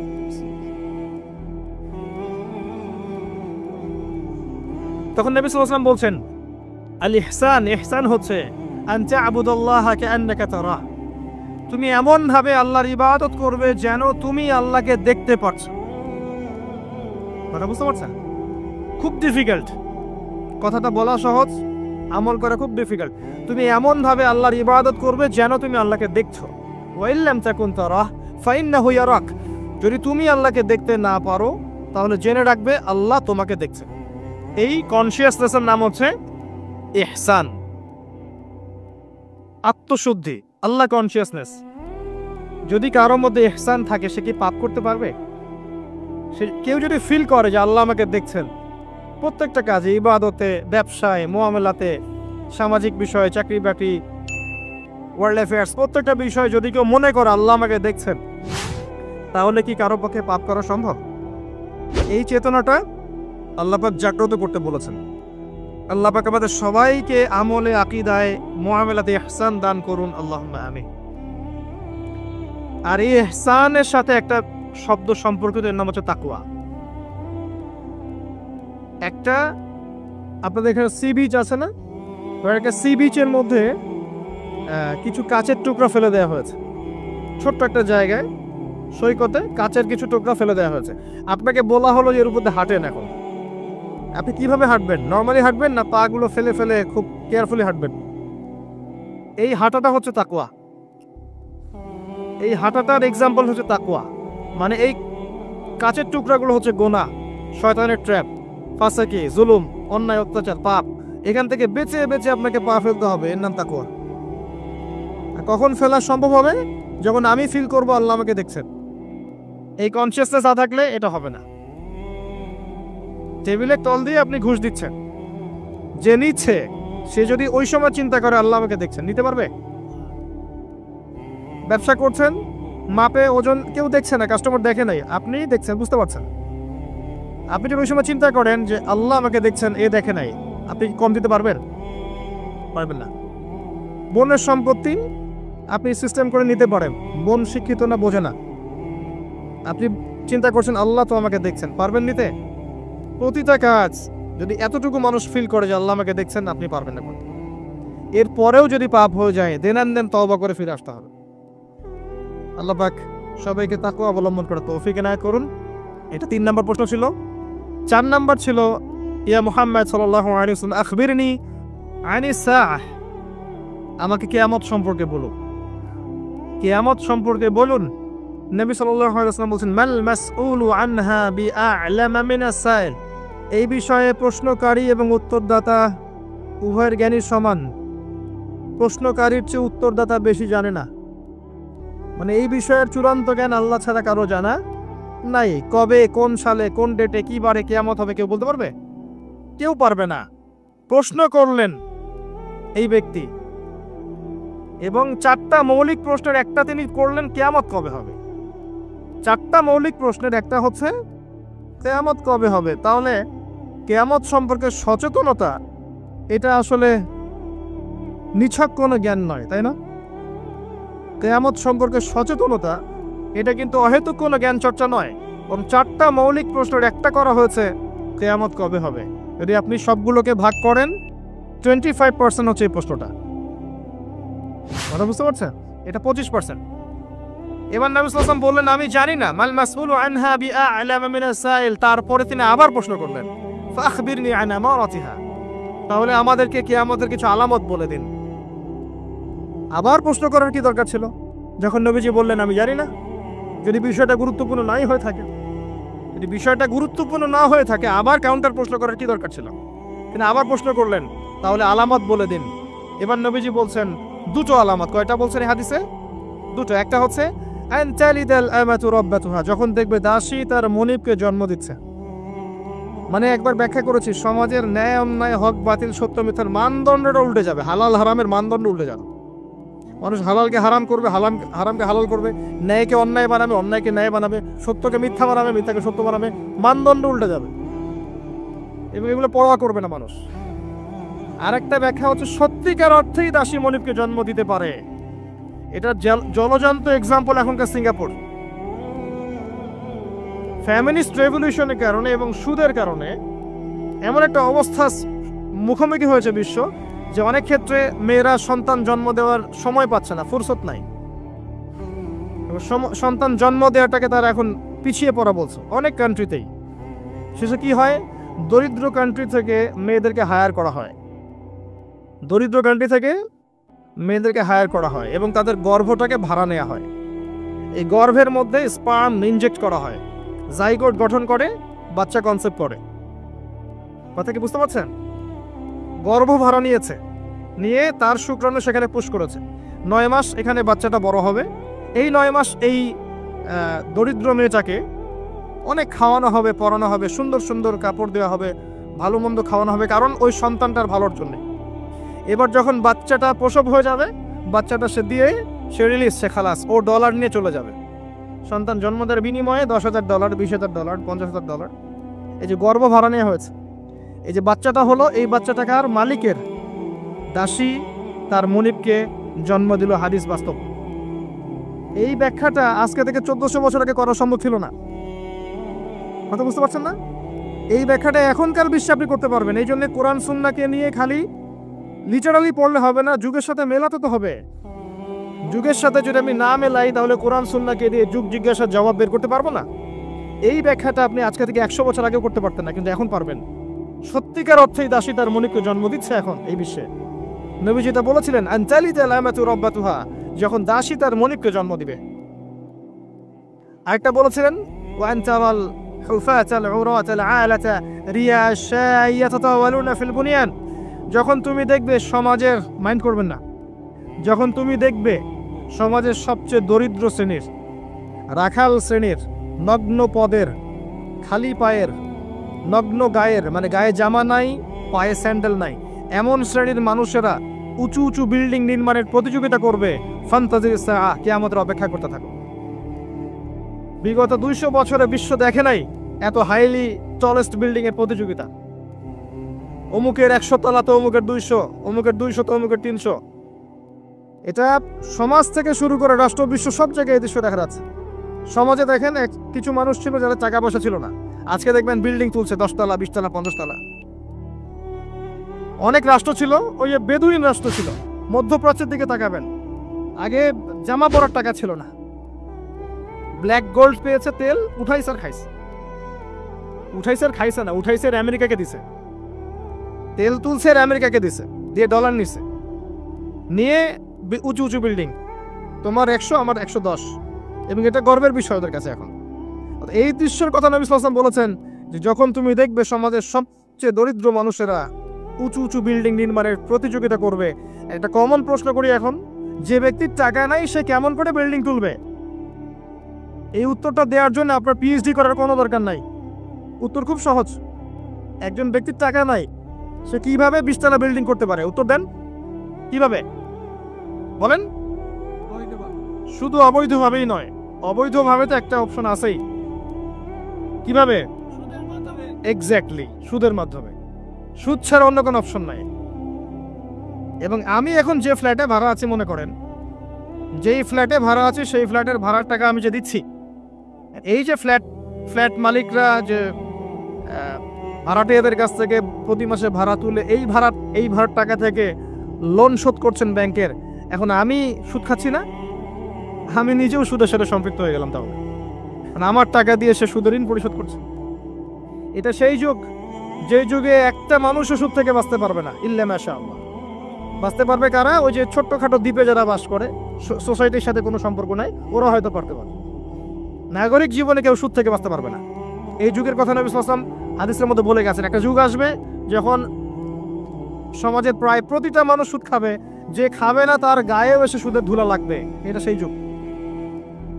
অনলি রিবার মধ্যে, সুদের লোনের মধ্য দিয়ে সম্ভব নগ্ন পদের মানুষের বিল্ডিং নির্মাণ করা, অন্য কোনো অপশন নাই। আরেকটা অপশন হচ্ছে দুর্নীতি করা এবং মানুষের টাকা পয়সা মেরে খাওয়া। অবৈধ পথে, ন্যায় পথে কোটি কোটি টাকা জমিয়ে পরে এটা করা quite impossible, so very difficult. এটা সম্ভব না। এই যুগের কথা নবীজি বলে গেছেন এই হাদিসের মধ্যে, যেখানে মাত্র 2টা আলামত বলেছেন, তার মধ্যে একটা হচ্ছে এটা, যখন তুমি দেখবে নগ্ন পদের, নগ্ন দেহের মানুষেরা উঁচু উঁচু বিল্ডিং নির্মাণ করছে না, বরং নির্মাণের প্রতিযোগিতা করছে। ভাষাটা বোঝেন, নির্মাণ করছে না, নির্মাণের প্রতিযোগিতা করছে। ইয়াতাতাওয়ালুনা ফিল বুনিয়ান, যে কোনো আলেমকে জিজ্ঞাসা করেন ব্যাখ্যা কি। এই হলো হাদিস। এবার সেই ব্যক্তি উঠে চলে গেল এবং ওমর ইবনুল খাত্তাব তিনি বলছেন ফালাবিসনা মালিয়ান, আমরা চুপ করে বসে থাকলাম, যেন আমাদের মাথার উপরে কাক বসে আছে, পাখি বসে আছে, চুপ করে। নবীজি কোনো কথা বলছেন না, সাহাবীরা কোনো কথা বলছেন না। সেই ব্যক্তি উঠে চলে গেল। এবার আল্লাহর রাসূল সাল্লাল্লাহু আলাইহি ওয়াসাল্লাম নিজেই বলছেন, ইয়া ওমর, হে ওমর রাদিয়াল্লাহু আনহু, আতাদরি মানি সাইল, তুমি কি জানো এই ব্যক্তি কে ছিল যে সে প্রশ্ন করলো 4টা 5টা? তিনি বললেন, আল্লাহু ওয়া রাসূলুহু আ'লাম, আল্লাহ এবং তার রাসূল ভালো জানেন, আমরা জানি না। নবী সাল্লাল্লাহু আলাইহি ওয়াসাল্লাম বলেন, ইন্নাহু জিবরিল, সেই ব্যক্তি ছিল জিবরাইল আলাইহিস সালাম, আতাকুম ইউআল্লিমুকুম দীনাকুম, তো তিনি এসেছিলেন তোমাদেরকে তোমাদের দ্বীন ইসলাম শেখাতে। তিনি এসেছিলেন তোমাদেরকে তোমাদের দ্বীন শেখাতে। তাহলে দ্বীনের মৌলিক প্রশ্ন কয়টা পেলাম? ইসলাম কাকে বলে, ঈমান কাকে বলে, ইহসান কাকে বলে, কিয়ামত কবে হবে। এই একটা হাদিস যথেষ্ট আমাদের হেদায়েতের জন্য। এই একটা হাদিস যদি আমরা বুঝে থাকি, আমাদের জন্য যথেষ্ট হেদায়েতের জন্য। আসেন সামারি করে ফেলি। প্রথম থেকে শিখলাম যে আল্লাহর জন্য যখন আসবেন মসজিদে, টিপটাপ পরিপাটি হয়ে আসবেন, উত্তম পোশাক পরে আসবেন। ওস্তাদের কাছে যখন যাবেন জ্ঞান শিখতে, আদবের সাথে বসবেন এবং প্রশ্ন করবেন আদবের সাথে। প্রথম প্রশ্ন ইসলাম সম্পর্কে ছিল। তিন ইসলামের বেসিক পিলার কয়টা? 5টা। তাওহীদ, যার মধ্যে আসবে তাওহীদ এবং সুন্নাহ, লা ইলাহা ইল্লাল্লাহ এবং মুহাম্মাদুর রাসূলুল্লাহ। এরপরে আসবে সালাত, 5 ওয়াক্ত সালাত কায়েম করা, তারপরে যাকাত প্রদান করা, রমাদান মাসের সাওম এবং সামর্থ্য হলে হজ। ইসলাম হয়ে গেল। ইসলামই একমাত্র জীবন ব্যবস্থা, এর বাইরে কিছু আছে? কেউ তালাশ করলে কবুল করা যাবে? যাবে না। এটা মেনে নেওয়ার পর আমলে ভুল হলে কি করতে হবে? তওবা করে ফিরে আসতে হবে। আল্লাহ পাক ইনশাআল্লাহ মাফ করে দিবেন। যদি কোনো ব্যক্তি আল্লাহর সাথে শিরিক না করে, কবিরা গুনাহ থেকে দূরে থাকে, আশা করা যায় আল্লাহ পাক তার সমস্ত সগীরা গুনাহ মাফ করে দিবেন ইনশাআল্লাহ। হতাশ হবেন না, আল্লাহ আপনার অপেক্ষায়, তার কাছে ফিরে আসুন। তারপর ঈমান, কয়টা পিলার? 6টা। কয়টা পিলার? 6টা। প্রথমটা কি? আল্লাহ বিশ্বাস, ফেরেশতাগণে বিশ্বাস, নবী রাসূলগণে বিশ্বাস, আসমানি কিতাব সমূহে বিশ্বাস, পরকালের জীবনে বিশ্বাস এবং ভাগ্যের ভালো মন্দে বিশ্বাস। এই 6টাকে কি করব? মনে বিশ্বাস করব, মুখে স্বীকার করব, আর কাজে বাস্তবায়ন করব। কাজে বাস্তবায়ন করতে গিয়ে যদি ভুল হয়ে যায় তখন কি করবেন? কাফের হয়ে যাবে? সে তওবা করে ফিরে আসার সুযোগ আছে। এরপরের ইহসান কাকে বলে? ইসলাম পালন করতে গিয়ে এমনভাবে করা, আল্লাহর ইবাদতটা এমনভাবে করা যেন আমি আল্লাহকে দেখছি, আল্লাহকে হাজির নাজির মনে করে কাজ করা। আর যদি আমি আল্লাহকে দেখতে না পাই, মনের মধ্যে চেতনা থাকবে কি আল্লাহ আমাকে দেখছেন। তারপরে কনসিয়াসনেস, সময় কম, কিয়ামত কবে হবে। আমরা শেষ জামানায় বাস করছি, সময় শর্ট। এখানে 2টা আলামত বলা আছে, বাকি বহু হাদিস আছে শত শত, যেখানে আরো হাজার হাজার আলামত আছে, হাজার হাজার। এই যে মানুষ দুনিয়াদার হয়ে যাচ্ছে বেশি বেশি, আলামতে সা। মসজিদের মধ্যে ফিতনা হচ্ছে না এখন, আলামতে সা। মসজিদ চাকচিক্যময় হচ্ছে না তাজমহলের মতো, কি আমাদের সাইন। মেয়েদের সংখ্যা বাড়ছে না, ছেলেদের সংখ্যা কমছে না, সাইন।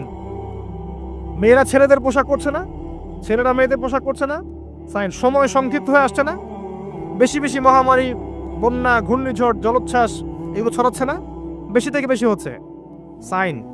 অসংখ্য সাইন। মুসলিমদের উপর নির্যাতন বাড়ছে না, বিশ্বে হত্যা বাড়ছে না, কিলিংস বাড়ছে না, মুসলিমদের বিভক্ত হচ্ছে না বিভিন্ন দলে দলে, সাইন। কত সাইন নেবেন, শেষ করা যাবে না। এমনকি চাঁদ যেটা দেখছেন এটা ফেটে গেছে। চাঁদ যেটা দেখছেন না, এটা ফাটল ধরা, চাঁদ পরিপূর্ণ নয়, ফাটা আছে, এটাও কিয়ামতের সাইন। এবং পৃথিবী পানি শূন্য হচ্ছে, এগুলো সাইন। জলবায়ু পরিবর্তনগুলো সাইন। অনেক বিষয় আছে যেগুলো আপনি আখিরুজ্জামানের বইগুলোতে পাবেন। কিতাবুল ফিতান অধ্যায়গুলো পড়েন, আলামত সাআগুলো পড়েন, পাবেন। এখানে জাস্ট 2টা বলা হয়েছে। দাসী মণিককে জন্ম দেয়া মানে সমাজের মানদণ্ড উল্টে যাবে, ন্যায় অন্যায় হকবাদের সত্য মিথ্যার মানদণ্ড উল্টে যাবে। আর সমাজের সবচেয়ে নিকৃষ্ট শ্রেণীর মানুষেরা দেখবেন ওই যে টলেস্ট বিল্ডিং এর প্রতিযোগিতা করছে, রিবার মাধ্যমে, দুর্নীতির মাধ্যমে এবং অন্যায় অত্যাচারের মাধ্যমে জুলুমটা বাড়বে। আরেকটা হাদিসে আছে, যখন আমানতের খেয়ানত করা হবে, সাহাবীরা বললেন যখন আমানতের খেয়ানতটা বুঝলাম না কিভাবে। নবীজি বললেন যখন অযোগ্য ব্যক্তিকে, অনুপযুক্ত ব্যক্তিকে দায়িত্ব দেওয়া হবে তখন বুঝে নিবে এটা আমানতের খেয়ানত। আর এটা সব ক্ষেত্রেই, ধর্মীয় ক্ষেত্রে, সামাজিক ক্ষেত্রে, সব ক্ষেত্রে, সব ক্ষেত্রে। আল্লাহ পাক আমাদেরকে কিয়ামতের আলামতগুলো বোঝার তৌফিক দান করুন। মানুষ যখন আল্লাহকে পেয়ে যায়, হ্যাঁ, মানুষ যখন আল্লাহকে পেয়ে যায় তখন সে দুনিয়ার আসল বাস্তবতা বুঝতে পারে, দুনিয়া কি জিনিস। আলী রাদিয়াল্লাহু আনহুর একটা বই পড়ছিলাম, ওনার যে মানে দর্শনগুলা, ওনার যে মানে চিন্তা ভাবনাগুলো, ওনার কিছু লেখা ছিল, কিন্তু এগুলো সব জায়গায় আসে নাই। এই বইগুলো সবাই পায় না, কিন্তু রেয়ার বই। তো ওখানে দুনিয়ার এক্সাম্পল দিচ্ছেন উনি। তিনি বলছেন দুনিয়া এমন জায়গা যেখানে কেউ যদি ডুব দেয়, সমুদ্রে ডুব দেওয়ার মতো জাস্ট ডুব দেয়, তাহলে তার আমল, যত নেক আমল, সব আমল কমে আসবে। এটা কিন্তু বাস্তব। দুনিয়াতে ডুব দিবেন আপনি, দেখবেন আপনার নেক আমলগুলো কমে আসতেছে।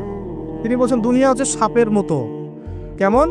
সাপের মতো। ধরতে নাকি খুব সফট লাগে, ধরতে খুব স্পর্শ করতে সফট মনে হয়, কিন্তু এর বিষ যদি একবার ঢুকে যায় শরীরে আর রেহাই নাই। কথাগুলোর গভীরতা অনেক। এক জায়গায় লিখছেন উনি যে আমি 2 শ্রেণীর মানুষকে নিয়ে খুব সমস্যা আছে। এক শ্রেণী হচ্ছে যারা জাহেল আবেদ, মানে ইবাদত করে, অনেক ইবাদত করে কিন্তু জাহেল, জ্ঞান নাই কিন্তু ইবাদত করে, এদেরকে নিয়ে আমি খুব সমস্যা আছে। আর এক শ্রেণী হচ্ছে যারা ব্যক্তিত্বহীন আলেম, এদেরকে নিয়ে আমি সমস্যা আছে। আলেম কিন্তু কোনো ব্যক্তিত্ব নেই, এই জন্য মানুষ তার কাছে আসে না, দূরে সরে যায়। ব্যক্তিত্বহীনতার কারণে অনেক আলেম থেকে মানুষ দূরে সরে যায়, কিন্তু একজন আলেম যদি ব্যক্তিত্বশীল হয় মানুষ তার কাছে আসে। খেয়াল করে দেখবেন। তো উনি বলছেন আমি এই 2 শ্রেণীর মানুষকে নিয়ে সমস্যা আছে, আর পড়তে শুরু করলে মনে হয় যে পড়তেই থাকে। বলছেন যে আমি অনেক জায়গায় ঘুরলাম, অনেক কিছু দেখলাম, শুনলাম, বুঝলাম, শেষে গিয়ে বুঝলাম যে মানুষ শুধু স্বার্থের জন্যই মানুষের কাছে থাকে। বলছে কথা। তিনি বলছেন তুমি যদি ভালোবাসাকে বাড়াতে চাও তাহলে মানুষের সাথে খুব বেশি মেলামেশা করতে যাও, একটু কম মেলামেশা করো, একটু দূরত্বে থাকো, তোমাকে মানুষ ভালোবাসবে। আর তুমি যদি খুব বেশি ডুব দাও না, তখন তোমার মূল্য আর ব্যক্তিত্ব নষ্ট হয়ে যাবে। এক একটা কথা কতগুলো বলে শেষ করব, অনেক আছে। এক পর্যায়ে তিনি ফাতিমা রাদিয়াল্লাহু আনহা যে ইন্তেকাল, এই ইন্তেকালকে নিয়েও দুটো লাইন লিখেছেন। এই লাইনগুলো পড়তে গিয়ে চোখ দিয়ে পানি চলে আসছে। তিনি বলছেন, তোমাকে কতদিন দেখি না, কতদিন ছুঁয়ে দেখি না, কতদিন তোমার কাছে যাই না। সবাই বলে তুমি আমার থেকে দূরে, কিন্তু সত্যি কথা হচ্ছে তুমি আমার কলিজার ভিতরে আছো। এমন করে লিখেছেন ফাতিমা রাদিয়াল্লাহু আনহা সম্পর্কে। হে আমার প্রিয়তমা, তোমাকে কতদিন দেখি না, তোমার চেহারা কতদিন দেখি না, তোমাকে কতদিন ছুঁইতে পারি না। হ্যাঁ, সবাই বলে তুমি আমার থেকে দূরে চলে গেছো, কিন্তু আমি জানি তুমি আমার কলিজার বক্ষ পিঞ্জরে আছো, লিখেছে কবিতা। তো আপনারা একটু পড়াশোনা করবেন। স্পেশালি আমি আপনাদের এনকারেজ করি যে চার খলিফার জীবনে অবশ্যই পড়বেন। চার খলিফার জীবনী পড়বেন, সাহাবীদের জীবনী পড়বেন। তারা কিভাবে দিন শিখেছেন, বুঝেছেন, পালন করেছেন, প্রচার করেছেন, দিনের জন্য কত ত্যাগ স্বীকার করেছেন, এগুলো পড়বেন। আমি খুব রিকোয়েস্ট করি আপনাদেরকে যে আপনারা ইতিহাস পড়বেন। রাসূল সাল্লাল্লাহু আলাইহি ওয়াসাল্লামের জীবনী থেকে শুরু করে একদম অটোমান এম্পায়ার পর্যন্ত ইতিহাসগুলো পড়ে দেখেন। কিভাবে ইসলাম আজকে এই জায়গায় আসছে আপনি চিন্তাই করতে পারবেন।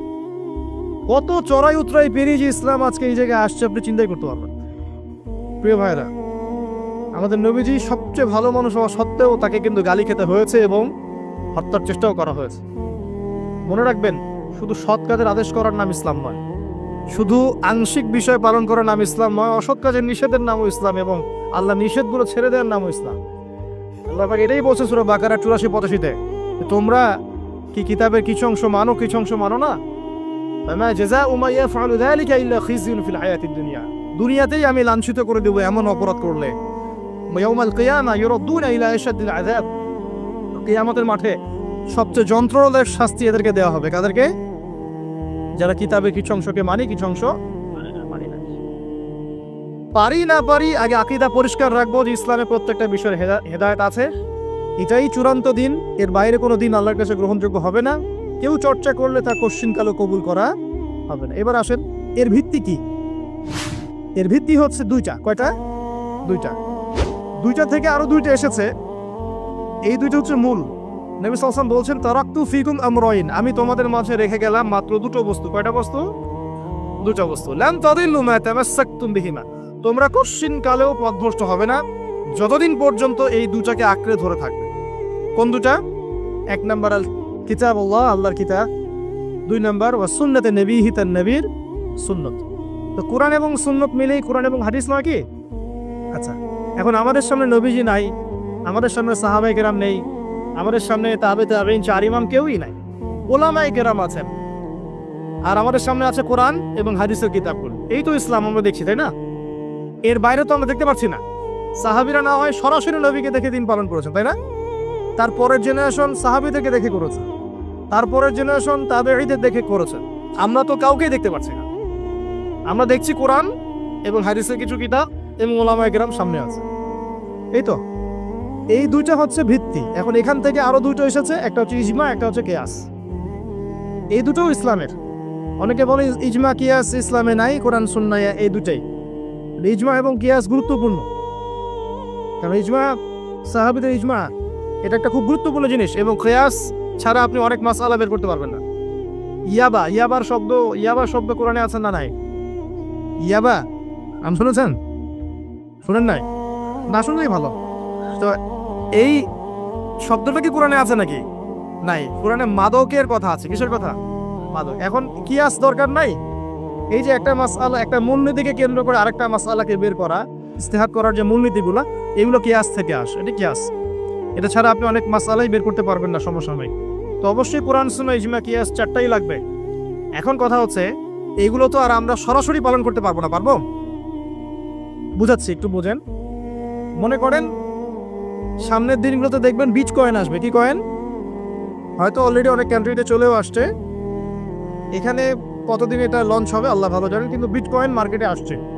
এটাকে ক্রিপ্টোকারেন্সি বলে। কি বলে? পেপার মানি নিয়ে যে কথাগুলো বলেছিলাম, কিছু তো ফলেছে নাকি ভাই? কিছু তো ফলেছে। আচ্ছা, সামনে আরো ফলবে ইনশাআল্লাহ। সাস্টেইনেবল অ্যাসেট যেগুলো আছে, সেখানে সম্পদ ইনভেস্ট করেন।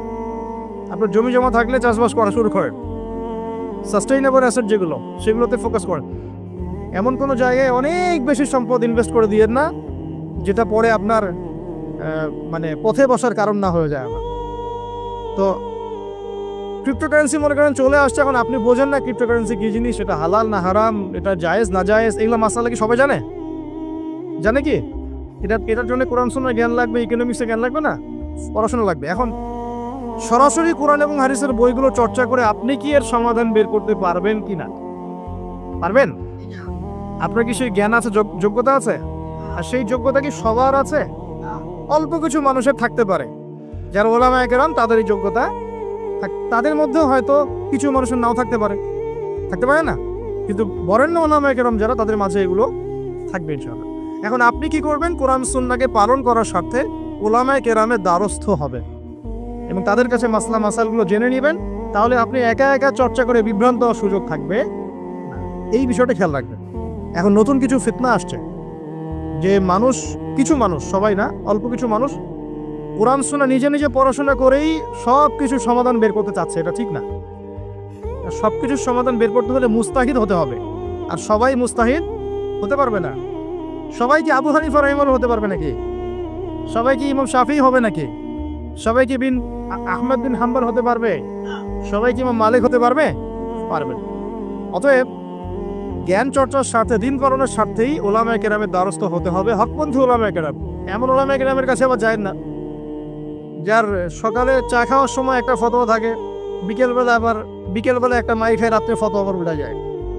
এই জায়গায় হচ্ছে না, তাহলে সমস্যা। ঠিক আছে? তো আল্লাহ পাক আমাদের বরেণ্য ওলামায়ে কেরামদেরকে হেফাজত করুন, দোয়া করি, এবং তাদের নেক হায়াতে বরকত দান করুন, এবং তাদের মাধ্যমে তিনি আরো বড় বড় খেদমত আঞ্জাম দেওয়ার তৌফিক আল্লাহ পাক দান করুন। এবং যুব সমাজকে রিকোয়েস্ট করবো আপনারা ডিটাচড হয়ে থাকবেন না, ওলামায়ে কেরাম থেকে ডিটাচড হয়ে আপনারা দিন পালন করতে যাবেন না, কারো সাথে সম্পর্ক রেখেই দিন পালন করবেন ইনশাআল্লাহ। আল্লাহ সহজ করুক। এখন এই ভিত্তি পেয়ে গেলাম, এবার শেষ করার আগে আমি মূলনীতিগুলো বলে শেষ করছি। এই মূলনীতি কি ইসলামে? শোনেন, এই জায়গাটা একটু ভালো করে শোনেন। নবী সাল্লাল্লাহু আলাইহি ওয়াসাল্লাম বসে আছেন মসজিদে, একজন ব্যক্তি আসলেন, ব্যক্তির গায়ে ধবধবে সাদা জামা, চুলগুলো কুচকুচে কালো, এবং তাকে মদিনার কেউ চিনে না। লা ইউরা আলাইহি আসারুস সাফর, তার গায়ে সফরের কোনো চিহ্ন দেখা যাচ্ছে না। তিনি আসলেন, এসে নবী সাল্লাল্লাহু আলাইহি ওয়াসাল্লামের হাঁটুর সাথে হাঁটু লাগিয়ে দিয়ে বসে পড়লেন। বসে নবীজিকে 4টা প্রশ্ন করলেন। কয়টা প্রশ্ন? 4টা। তার মধ্যে প্রথমটা হচ্ছে আখবিরনি আনিল ইসলাম, হে মুহাম্মদ সাল্লাল্লাহু আলাইহি ওয়াসাল্লাম, আমাকে ইসলাম সম্পর্কে বলো, যে ইসলাম কি, ইসলাম কি জিনিস, ইসলামের ব্যাখ্যা কি, সংজ্ঞা কি? নবীজি বলছেন সাল্লাল্লাহু আলাইহি ওয়াসাল্লাম, আর ইসলাম হচ্ছে আনতাশহাদু আল্লা ইলাহা ইল্লাল্লাহ, তুমি সাক্ষ্য দিবে যে আল্লাহ ছাড়া কোনো ইলাহ নাই, ওয়া আন্না মুহাম্মাদান আবদুহু ওয়া রাসূলুহু, এবং মুহাম্মদ সাল্লাল্লাহু আলাইহি ওয়াসাল্লাম আল্লাহর বান্দা এবং রাসূল। এটা 1 নাম্বার ইসলামের ভিত্তি। এটা নাম্বার 1 হলো কালিমা। কালিমার মধ্যে 2টা অংশ। কয়টা অংশ? একটা হচ্ছে লা ইলাহা ইল্লাল্লাহ, মানে আল্লাহ পাকের তাওহীদ ছাড়া অন্য কোনো কিছু চলবে না। 2 নাম্বার হচ্ছে মুহাম্মদুর রাসূলুল্লাহ, মানে নবীর সুন্নাত ছাড়া অন্য কোনো সুন্নাত চলবে না। সিম্পল। লা ইলাহা ইল্লাল্লাহ মানে আল্লাহ ছাড়া কিছুই নাই, মানে আল্লাহ ছাড়া কোনো রিজিক দাতা নাই, কোনো পালনকর্তা নাই, কোনো সন্তান দাতা নাই, কোনো জীবন দাতা নাই, কোনো মৃত্যু দাতা নাই, কোনো বিধান দাতা নাই, আল্লাহ ছাড়া কিছুই না। মানে আল্লাহ পাকই সব, আল্লাহ থেকে সব হয়। নাকি অন্য কোনো ইলাহ আছে? আস্তাগফিরুল্লাহ, অন্য কোনো ইলাহ আছে? নাই। এটা হচ্ছে শিরক মুক্ত তাওহীদের স্টেটমেন্ট। লা ইলাহা ইল্লাল্লাহ মানে শিরক মুক্ত তাওহীদ। শুধু এটা মুখে জিকির না, পালন করে দেখাতে হবে। যদি ইবাদত বন্দেগীতে আপনি আল্লাহর দাসত্ব করেন, সেজদা দেন, আল্লাহকে সেজদা দেন, ইবাদতে লা ইলাহা ইল্লাল্লাহ ঠিক আছে। অর্থনীতিতে গিয়ে আপনি সুদ খাচ্ছেন, আল্লাহর বিধান মানছেন না, ওখানে লা ইলাহা ইল্লাল্লাহ ঠিক নাই। বুঝতে পারছি না? জীবনের সব ক্ষেত্রেই লা ইলাহা ইল্লাল্লাহ আনতে হবে, তারপরে তো হবে লা ইলাহা ইল্লাল্লাহর কায়েম। ব্যাপারটা তো হইল না কিছু। 2 নাম্বার, মুহাম্মদ রাসূলুল্লাহ মানে আপনি অন্যের মন গড়া কোনো আদর্শ, দর্শন, সুন্নাত ফলো করতে পারবেন না। আপনাকে মুহাম্মদ সাল্লাল্লাহু আলাইহি ওয়াসাল্লামকেই রোল মডেল মানতে হবে। এর নাম মুহাম্মদ রাসূলুল্লাহ। যদি কেউ মুহাম্মদ রাসূলুল্লাহ বলে অন্য কাউকে তার আদর্শ মেনে চলে, তাহলে মুহাম্মদ রাসূলুল্লাহ কেটে গেছে। এখানে একই কথা, নামাজে দাঁড়িয়েছেন, রাসূলের মতো নামাজ পড়ছেন, মাশাআল্লাহ, রোজা করছেন রাসূলের মতো, হজ ওমরা সব রাসূলের তরিকায় হচ্ছে, তাসবিহ তাহলিল সব রাসূলের তরিকায় হচ্ছে, অর্থনীতিতে গিয়ে আর রাসূলের তরিকা চলে না, তাহলে এখানে আর মুহাম্মদ রাসূলুল্লাহ থাকলো না। আমি মনে হয় বুঝাতে পারছি না। মানে জীবনের সব ক্ষেত্রেই লা ইলাহা ইল্লাল্লাহ মুহাম্মদুর রাসূলুল্লাহ থাকতে হবে, শুধু একটা অংশে নয়।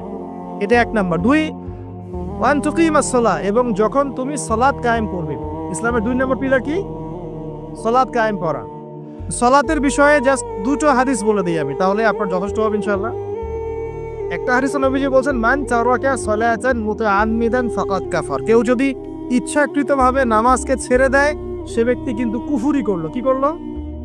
আমরা যারা নামাজ পড়ছি না, আমরা কিন্তু কুফরির মধ্যে আছি। মুয়াজ বিন জাবাল রাদিয়াল্লাহু আনহু নবীজি বলেন, মান তারাকা সালাতান মুতাআম্মিদান ফাকাদ বারিআত মিন জিম্মাতিল্লাহ। কেউ যদি নামাজ ছেড়ে দেয়, ফরজ নামাজ তার উপর ছেড়ে দেয়, ত্যাগ করে, সে ব্যক্তি আল্লাহ জিম্মাদারি থেকে মুক্ত হয়ে গেল। আল্লাহ জিম্মাদারি নাই তার উপরে, আল্লাহ পাকের কোনো রেসপন্সিবিলিটি নাই তার উপরে, আর আল্লাহ ছেড়ে দিয়েছেন তাকে, যাও। একটা হাদিস আছে, বাইনা রাজুলি ওয়া বাইনা শিরকি ওয়াল কুফরি তারকুস সালাহ। একজন আল্লাহর বান্দা আর একজন কাফের মুশরিকের মাঝে পার্থক্যই নামাজ। নামাজ নাই, ইসলাম নাই। শুধু আইওয়া শোডাউন দিয়ে কিচ্ছু হবে না ভাই, অথচ নামাজ আগে ঠিকঠাক মতো পড়তে হবে। পড়তে হবে না ভাই?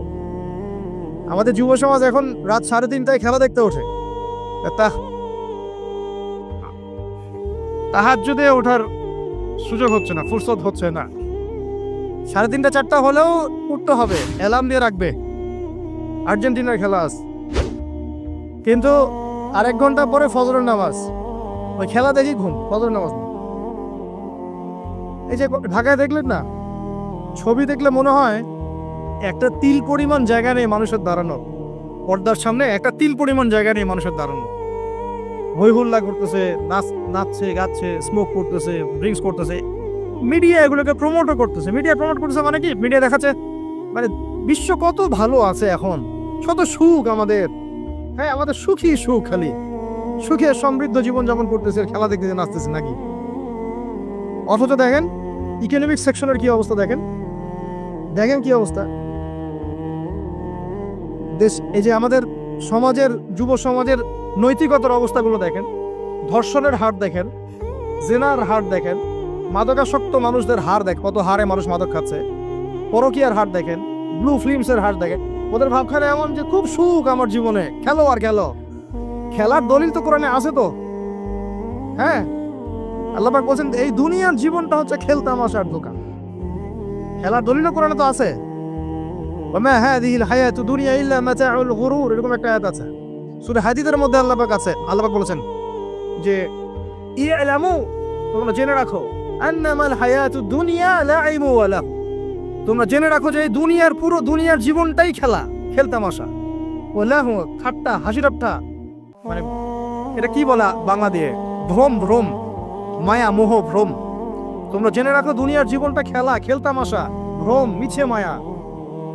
ই'লামু আন্নামাল হায়াতু দুনিয়া লাইবু ওয়া লাহু ওয়া যিনাতু ওয়া তাফাখুরুম বাইনাকুম ওয়া তাকাসুর, এবং দুনিয়ার জীবন হচ্ছে একে অপরের সাথে প্রাচুর্যের প্রতিযোগিতা। এগুলা আল্লাহ পাক বলছেন। তো খেলার দলিল তো কোরআনেও পাওয়া যাচ্ছে না? দুনিয়ার জীবনটাকে আল্লাহ বলছেন ওমা হাযিহিল হায়াতু দুনিয়া ইল্লা মাতাউল গুরুর, পুরো দুনিয়ার জীবনটাই হচ্ছে মাতাউল গুরুর, প্রতারণা, ধোঁকা, মরিচিকা ছাড়া কিছুই না। আর প্রমোট করা হয় যে বিউটি কন্টেস্ট হচ্ছে, মনে হচ্ছে কত সুখ আমাদের। হ্যাঁ, মেয়েরা একদম অর্ধনগ্ন নগ্ন হয়ে ফ্যাশন শো করছে, প্রমোট করছে, দেখো এগুলো সবাই কি সুন্দর জিনিস, কত সুখ, কত সুখে আছি আমরা।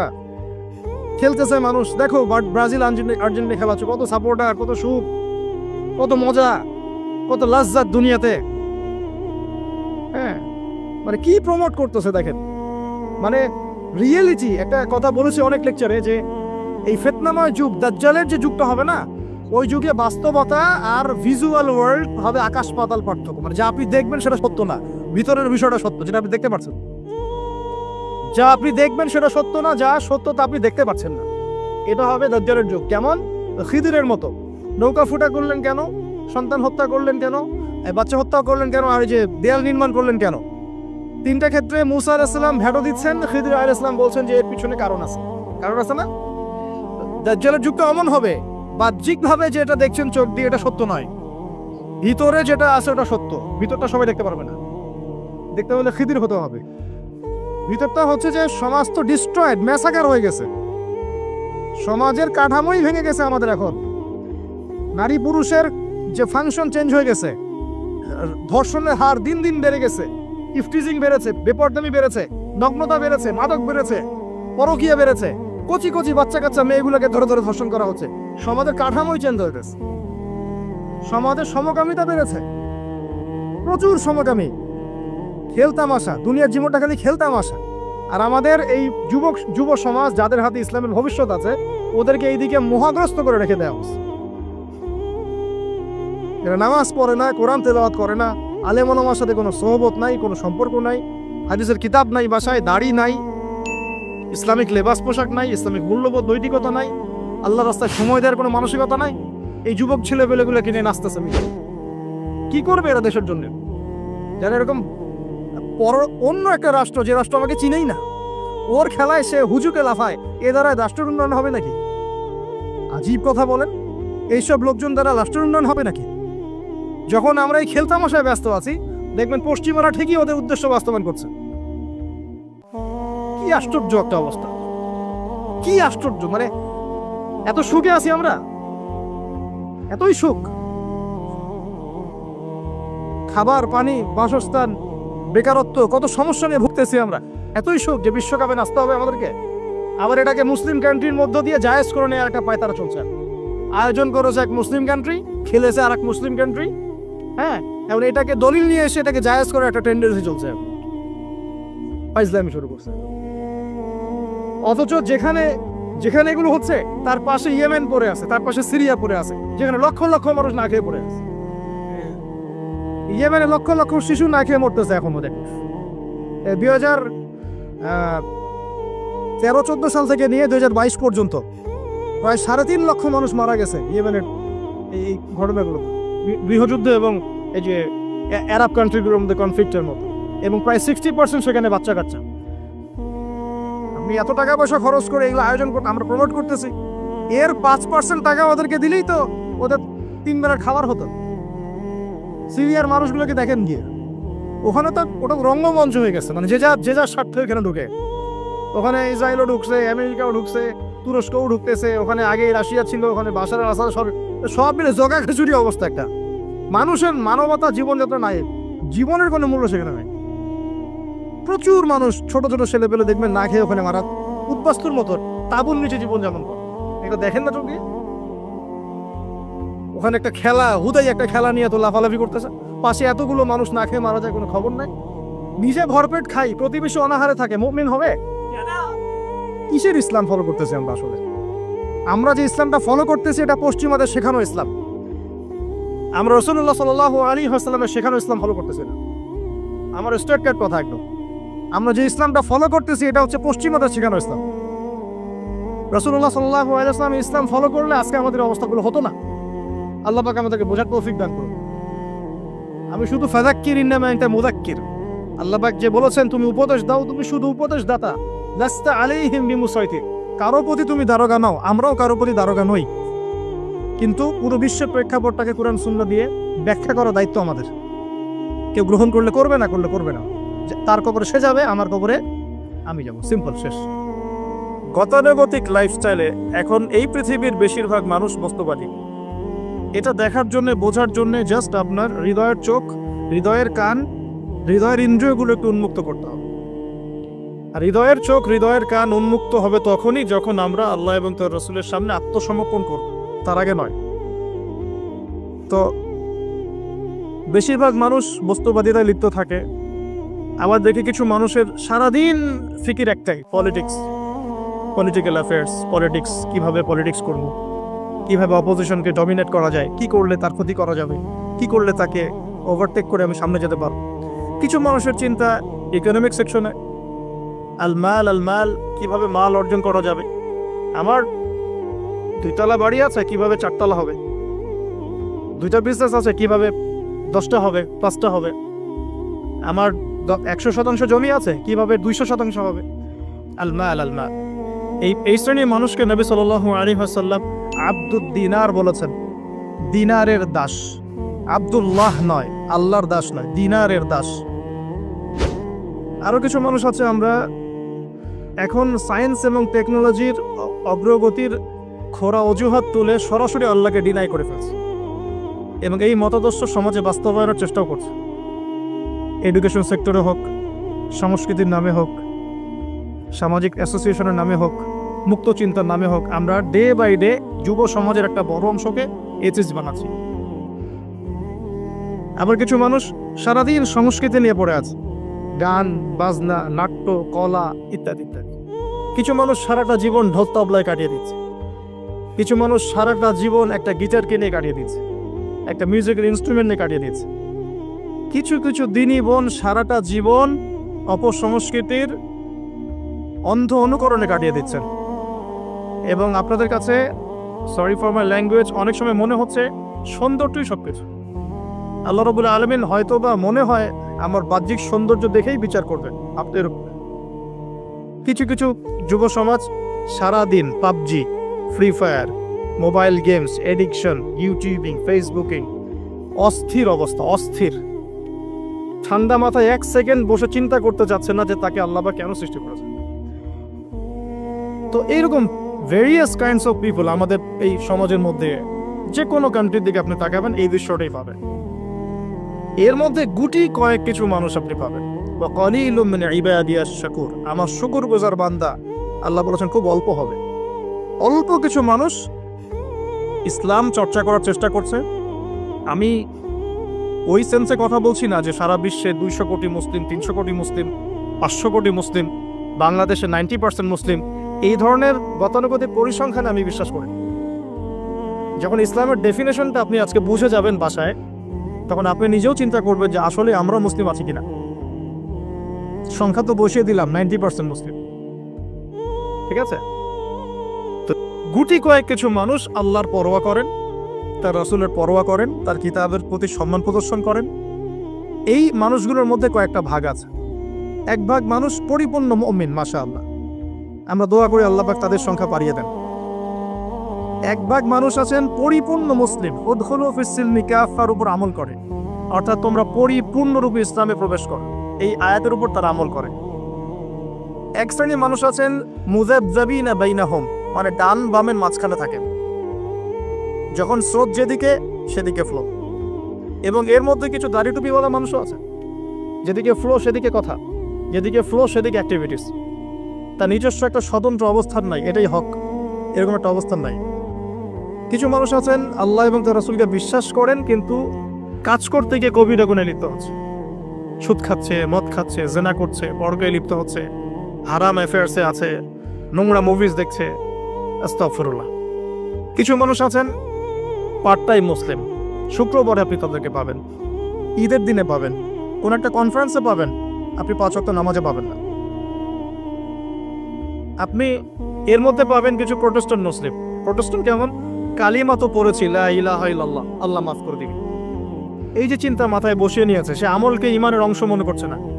কালিমা একদিন পড়েছি, লা ইলাহা ইল্লাল্লাহ মুহাম্মাদুর রাসূলুল্লাহ, ব্যাস আমি জান্নাতে চলে যাব। Protestant version of Islam. এরকম অনেক ভার্সন আছে ইসলামের মধ্যেই। কেউ আছে সুবিধাবাদী মুসলিম, কেউ ফাসেক মুসলিম, কেউ জালেম মুসলিম, কেউ আছে মুনাফিক টাইপের, কেউ প্রোটেস্ট্যান্ট। খাঁটি আল্লাহর বান্দা, খাঁটি মুমিন, খাঁটি মুসলিম, এই মানুষগুলোকে মোটিভেট করার জন্য আজকের টপিক। আসুন কিছু মহামানবের গল্প শুনি। শুরু করতে চাই আমাদের আদি পিতা আদম আলাইহিস সালামকে দিয়ে। কেন এত বড় লম্বা ভূমিকা দিলাম? কারণ আমরা কেউ প্রোটেস্ট্যান্ট মুসলিম থাকতে চাই না, আমরা পরিপূর্ণ কোরআন এবং সুন্নাহ অনুসরণ করতে চাই। পরিপূর্ণ কোরআন এবং সুন্নাহ আমার ব্যক্তি জীবন, আমার পারিবারিক জীবন, আমার অর্থনৈতিক জীবন, আমার সামাজিক জীবন, ইনশাআল্লাহ আল্লাহ যদি তৌফিক দান করেন আমার পলিটিক্যাল লাইফেও থাকবে ইনশাআল্লাহ। এই কনসেপ্টের নাম ইসলাম। এই কনসেপ্টকে ডিনাই করলেই মুনাফিক হয়ে যাবে। কেউ মানতে পারুক বা না পারুক এটা পরের ইস্যু, কিন্তু আগে আমার আকীদা ঠিক করতে হবে ইসলাম এটা। এখন আমি প্রথমে শুরু করব আমার ব্যক্তিগত জীবন থেকে। আমি সালাত দিয়ে স্টার্ট করব, আমি সওম রাখবো, বেশি বেশি নফল ইবাদত করব, কোরআন তেলাওয়াত করব, দান সাদাকা করব, ভালো কাজে অংশ নিব, সৎ কাজে আদেশ করব, অসৎ কাজে নিষেধ করব। আমি আমার ব্যক্তি জীবনটাকে ইসলামাইজড করব সবার আগে। আমি সবার আগে বড় স্তরে যাব না, এটাই সুন্নাহ। এরপরে আমার একটা পরিবার আছে, আমার পরিবার, আমার মা, আমার বাবা, আমার স্ত্রী, সন্তান, সবাইকে নিয়ে পরিবার। তাদেরকে ইসলামের মধ্যে রাখার দায়িত্বটা আমার। আমার সমাজ আছে, সমাজে আমি যতটুকু পারি ইসলামকে ইম্পোজ করব। ইকোনমিক সেকশনে গিয়ে আমি হালাল হারামে পরোয়া করব না এমন মানুষ হব না। আমি সেখানে হালাল খাবো, হারাম থেকে দূরে থাকবো। যদি আল্লাহ পাক আমাকে পলিটিক্যাল ক্ষমতা দেন, আমি আমার জায়গা থেকে চেষ্টা করব ইসলামকে ইম্পোজ করার জন্য। অ্যাটলিস্ট কুফর শিরক এবং তাগুতকে এস্টাবলিশ করব না। কিছু করতে পারি না পারি, অ্যাটলিস্ট কুফর শিরক এবং তাগুতকে এস্টাবলিশ করব না। মোটা দাগে কথা বললে অনেক হার্ড কথা হয়ে যায়। পুরো ওয়ার্ল্ডের গ্লোবাল অ্যাফেয়ার্সই এখন তাগুতের উপরই আছে। আপনি কত বড় সংস্থার নাম নেবেন, world bank, IMF, United Nations, কোনো অ্যাসোসিয়েশনের মধ্যে 100% কেন 10% ইসলাম নাই। তো এখন আমাদের করণীয়, নিজের ব্যক্তি জীবন থেকে যখন ইসলাম বিদায় নিচ্ছে তখন ওই লেভেলে কথা বলাই তো আমার জন্য দুষ্কর, এটা তো অপরাধ, আমার জন্যই অপরাধ। তো আমাদের ফার্স্ট অফ অল স্টার্ট করতে হবে ব্যক্তি জীবন থেকেই, দেন পরিবার, সমাজ, গ্র্যাজুয়ালি উই উইল অ্যাডভান্স ইনশাআল্লাহ তাআলা। এখন আকীদাকে স্পষ্ট করলাম। আল্লাহ পাক সূরা মুলকের মধ্যে একটা কথা বলছেন, এই আয়াতটা থেকে আমি সামনে যাচ্ছি। আল্লাহ পাক, আপনারা সবাই সূরা মুলক আজকে তেলাওয়াত করবেন বাসায় গিয়ে, কারণ রাতের বেলা সূরা মুলক পড়াটা কিন্তু সুন্নাহ। এখানে আল্লাহ রাব্বুল আলামিন একটা কথা বলেছেন, তাবারাকাল্লাযী বিয়াদিহিল মুলক ওয়া হুয়া আলা কুল্লি শাইইন কাদির। আল্লাহ পাকের হাতেই রাজত্ব, কর্তৃত্ব, তিনি সমস্ত বিষয়ের উপর কর্তৃত্বশীল। আল্লাযী খালাকাল মাউতা ওয়াল হায়াতা, যিনি মৃত্যু এবং জীবন সৃষ্টি করেছেন। কি রিজনে, কি কারণে? লিয়াবলুয়াকুম আইয়ুকুম আহসানু আমালা। আল্লাহ পাক দেখতে চান আমাদের মধ্যে আমলে আহসানকে। অনেক লেকচারে আমি আহসান শব্দটার অ্যাপ্রোপ্রিয়েট ব্যাখ্যা পাইনি স্কলারদের কাছে, লেকচারারদের কাছে। হাসান শব্দটার সুপারলেটিভ ফর্ম হচ্ছে আহসান। হাসান মানে হচ্ছে ভালো, উত্তম, ভালো, খাবারটা ভালো। আহসান খাবারটা অনেক বেশি ভালো। হাসান মানে উত্তম, আহসান অনেক বেশি উত্তম। বলি আমরা কবির মানে বড়, আকবার সবচেয়ে বড়, তগীর মানে ছোট, আসগর মানে সবচেয়ে ছোট। এটাকে বলা হয় ইসমে তাফজিলের সিগা, মানে সুপারলেটিভ ফর্ম ইংরেজিতে আমরা যেটা বলি। তো আল্লাহ পাক এই আয়াতে একটু খেয়াল করে দেখেন, আল্লাহ পাক কিন্তু আমাদেরকে গতানুগতিক মুসলিম হিসেবে দেখতে চাচ্ছেন না। আল্লাহ পাক বলছেন, আমি দেখতে চাই তোমাদের মধ্যে আমলে আহসানকে। বাস এই শব্দটা যদি বুঝতে পারি আজকের আলোচনার ভিতরে ঢুকতে পারবো। আমি কি আহসানটা বোঝাতে পেরেছি? আল্লাহ পাক দেখতে চান না আমাদের মধ্যে আমলে, আকীদায়, ঈমানে, তাকওয়ায়, এগুলোতে গতানুগতিক কে। আল্লাহ পাক দেখতে চান আমাদের মধ্যে আমলে বেস্ট কে, শ্রেষ্ঠটাকে। এখন কোরআনের পাতাগুলো যদি ঘেটে আমরা শেষ করি, একটা খতম দেয় একটা মাসে, চেষ্টা করবেন 1 মাসে 1 খতম দেওয়ার জন্য, আল্লাহ তৌফিক দান করুন। প্রতিদিন 1 পারা করে পড়লে 1 মাসে 1 খতম হয়ে যায়। আর বছরে অন্তত একবার পুরো কোরআনটা অর্থসহ পড়তে হবে। পারা যাবে ইনশাআল্লাহ? বছরে অন্তত একবার পুরো কোরআনটাকে অর্থসহ আমরা পড়ার চেষ্টা করব। এই পাতাগুলো যদি আমরা উল্টাই তাহলে দেখব কোরআনের মধ্যে আল্লাহ রাব্বুল আলামিন কাফেরদের কথা বলেছেন, জালেমদের কথা বলেছেন, ফাসিকদের কথা বলেছেন, মুত্তাকি, মুমিন, মুসলিমদের কথা বলেছেন। এবং আল্লাহ পাক যে শব্দটা চাচ্ছেন আমাদের কাছে, আহসান, এই আহসান কিছু মানুষের কথা আল্লাহ পাক কোরআনে বলেছেন। আজকে ওইটাই গল্প। সূরাতুল বাকারার আয়াত নাম্বার 207-8, এই দুটো আয়াত একটু পড়ে দেখবেন। আল্লাহ পাক বলছেন, ওয়া মিনান নাস, বাদা আউযু বিল্লাহি মিনাশ শাইতানির রাজিম, ওয়া মিনান নাস, আল্লাহ বলছেন মানুষের মধ্যে কিছু মানুষ আছে, সবাই না। ওয়া মিনান নাস, মানুষের মধ্যে কিছু মানুষ আছে যারা কিনা মাইয়াশরি নাফসাহু বিতিগা মারদাতিল্লাহ, যেই মানুষগুলো আল্লাহ পাকের সন্তুষ্টির জন্য তাদের নফসটাকে বিক্রি করে দিয়েছে। সুবহানাল্লাহ, চারটাখানি কথা না কিন্তু। মানুষের মধ্যে আল্লাহ কিন্তু সূরা বাকারায় বলেছেন শুরুর দিকে, মানুষের মধ্যে কিছু মানুষ আছে যারা মুমিন, কিছু মানুষ আছে যারা কাফের, কিছু মানুষ আছে যারা মুনাফিক, শুরুর দিকে পাবেন। এখানে আল্লাহ পাক বলছেন মানুষের মধ্যে কিছু মানুষ আছে যারা তাদের নফসটাকে আল্লাহর সন্তুষ্টির জন্য বিক্রি করে দিয়েছে। সুবহানাল্লাহ, মানে তাদের জীবনের মূল থিমটাই হচ্ছে আল্লাহ পাকের সন্তুষ্টি অর্জন করা। কোনো কিছুকেই তারা আল্লাহর সন্তুষ্টির উপর প্রাধান্য দিবে না। যদি কোটি টাকার অফার আসে হারাম, সে সেটা রিজেক্ট করবে, আল্লাহ নারাজ হবে। একটা সুন্দরী মেয়ে যদি জেনার অফার করে, সে রিজেক্ট করবে, কারণ সে আল্লাহকে ভয় করে। সে আল্লাহ পাকের জমিনের উপরে গায়রুল্লাহ বা কুফফারদের, তাগুতদের কোনো লস ইমপ্লিমেন্ট করতে পারবে না, কারণ সে আল্লাহকে ভয় করে। সে ইকোনমিক লাইফে হালাল হারামের পরোয়া করে চলবে, কারণ সে আল্লাহকে ভয় করে। সে তার পরিবারে পর্দা এস্টাবলিশ করবে, বিকজ সে আল্লাহকে ভয় করে। মানে আল্লাহ পাকের সন্তুষ্টির জন্য নিজের নফসটাকে, জান মাল সবকিছুকে বিলিয়ে দিয়েছে। এই মানুষগুলোর সম্পর্কে আল্লাহ বলছেন ওয়াল্লাহু রাউফুম বিল ইবাদ, এই মানুষগুলোর প্রতি আল্লাহ পাক রাউফ হবেন, কোমল নরম সফট হয়ে যাবে। সুবহানাল্লাহ। কোমল নরম সফট মানে কি? কিয়ামতের মাঠে ডাকা হবে, এই গুনাহগুলো করেছিলে? জি আল্লাহ, আমি এই গুনাহগুলো করেছি। আল্লাহ পাক পর্দা দিয়ে দেবেন, পর্দার পরে বলবেন যে দুনিয়াতে তোমার এই গুনাহগুলো আমি গোপন করে রেখেছিলাম, আজকেও সবগুলো গোপন করে দিলাম, জান্নাতে চলে যাও। আল্লাহু রাউফুম বিল ইবাদ, আল্লাহ পাক তার বান্দার প্রতি রাউফ, কোমল হবে। দুনিয়াতে রাউফ কেমন? যে কোনো বিপদ আপদ বালা মুসিবতে সেই ব্যক্তি হাঁটু গেড়ে আল্লাহর কাছে চাবে, আল্লাহ আমার এই সমস্যা, আল্লাহ আমার এই সমস্যা, আল্লাহ আমার এই সমস্যা। আল্লাহু রাউফুম বিল ইবাদ, আল্লাহ পাক ওই বান্দার প্রতি সফট, কোমল হয়ে যাবে। এগুলোর অনেক প্রমাণ আমি আমার জীবনও পেয়েছি, এগুলো আমি পাবলিকলি বলতে পারবো না, আর আমি ব্যাখ্যা করতে পারবো।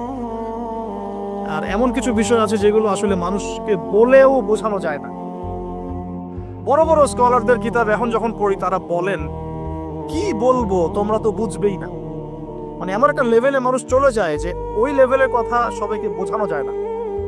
কিভাবে বলবো, কিভাবে ব্যাখ্যা করবো, কোন আবেগ নিয়ে আসবো, কোন সত্য নিয়ে আসবো, আমি আপনাকে বোঝাতে পারবো না।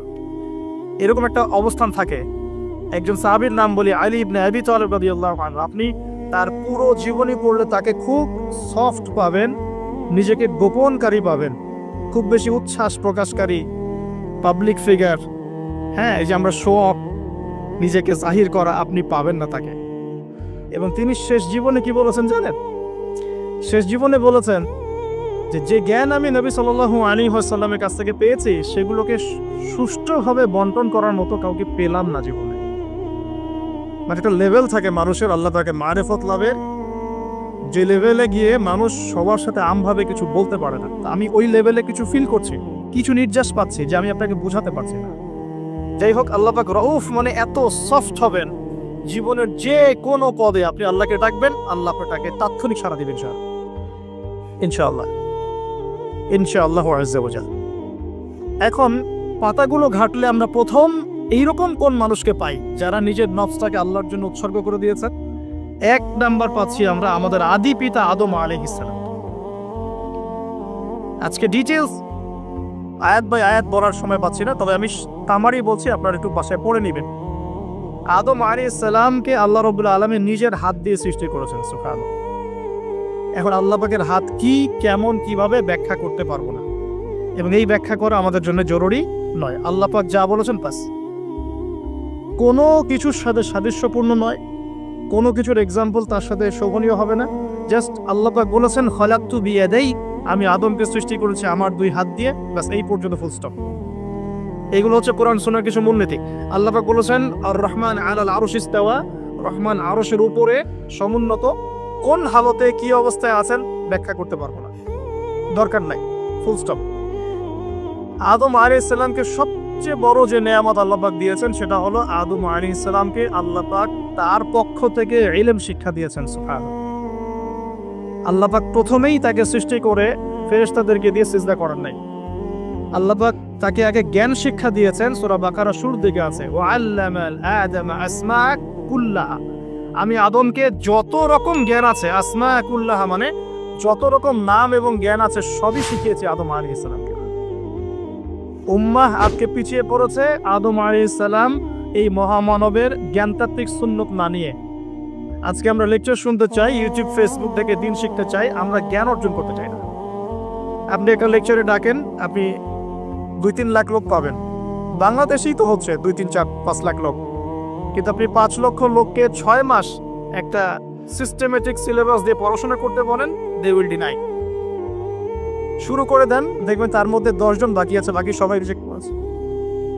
উম্মার সবচেয়ে বড় সমস্যা এখন, ইয়াংদেরকে স্পেশালি বলছি, জ্ঞানতাত্ত্বিক রেভলিউশনের ঘাটতি আছে। আমরা অনেক কিছু করতে চাই, অনেকে দাওয়ার কথা বলেন, জিহাদ ফি সাবিলিল্লাহর কথা বলেন, ইসলাম প্রতিষ্ঠার কথা বলেন, জ্ঞান অর্জন করতে চান না। ইলম অর্জন ছাড়া আপনি কিছুই করতে পারবেন। আমরা জানি যে আদম আলাইহিস সালামকে এবং তার স্ত্রী হাওয়া আলাইহিস সালামকে জান্নাতে রাখা হয়েছে। সেখানে ওই যে ফেরেশতাদের মধ্যে লুকিয়ে থাকা জিন, যার নাম ইবলিস, সে সিজদা করে নাই। ইবলিস কিন্তু ফেরেশতা ছিল না, এটা ভুল কথা। ইবলিস কানা মিনাল জিন্নি ফাফাসাকা আন আমরি রাব্বি, ইবলিস ছিল জিন জাতির একজন যে তার রবের আদেশকে লঙ্ঘন করেছিল। ইবলিস ফেরেশতা ছিল না, এটা ভুল কনসেপ্ট। এমন না সে ফেরেশতা ছিল পরে শয়তান হয়ে গেছে, না, সে কখনোই ফেরেশতা ছিল না, সে জিন জাতির একজন ছিল। বিকজ এই পৃথিবীতে মানুষের আগে জিন জাতির অবস্থান ছিল, এর পূর্বে হয়তো আরো কিছু ছিল, আমরা জানি না, আল্লাহ পাক গোপন করে দিয়েছেন, আমরা জানি না। এখন ইবলিস সেজদা করেনি কেন? বিকজ সে বলেছিল খলাকতানি মিন নার ওয়া খলাকতাহু মিন তিন, আমাকে সৃষ্টি করেছেন আপনি আগুন দিয়ে, আদমকে সৃষ্টি করেছেন মাটি দিয়ে, কেন আমি আদমকে সেজদা করব? সে আদমকে সেজদা না করে এটা প্রমাণ করতে চাচ্ছে যে আল্লাহ আপনি ভুল, আমি সঠিক। নাউজুবিল্লাহ, এটাকে বলা হয় বাতিল কিয়াস, বাতিল কিয়াস, ভুল কিয়াস। এবং শুধু তাই না, আল্লাহ রাব্বুল আলামিন তাকে ওয়ার্ন করার পরেও সে কিন্তু ইউটার্ন করে তওবা করে ফিরে আসে নাই, সে তার মতের উপর অটল ছিল।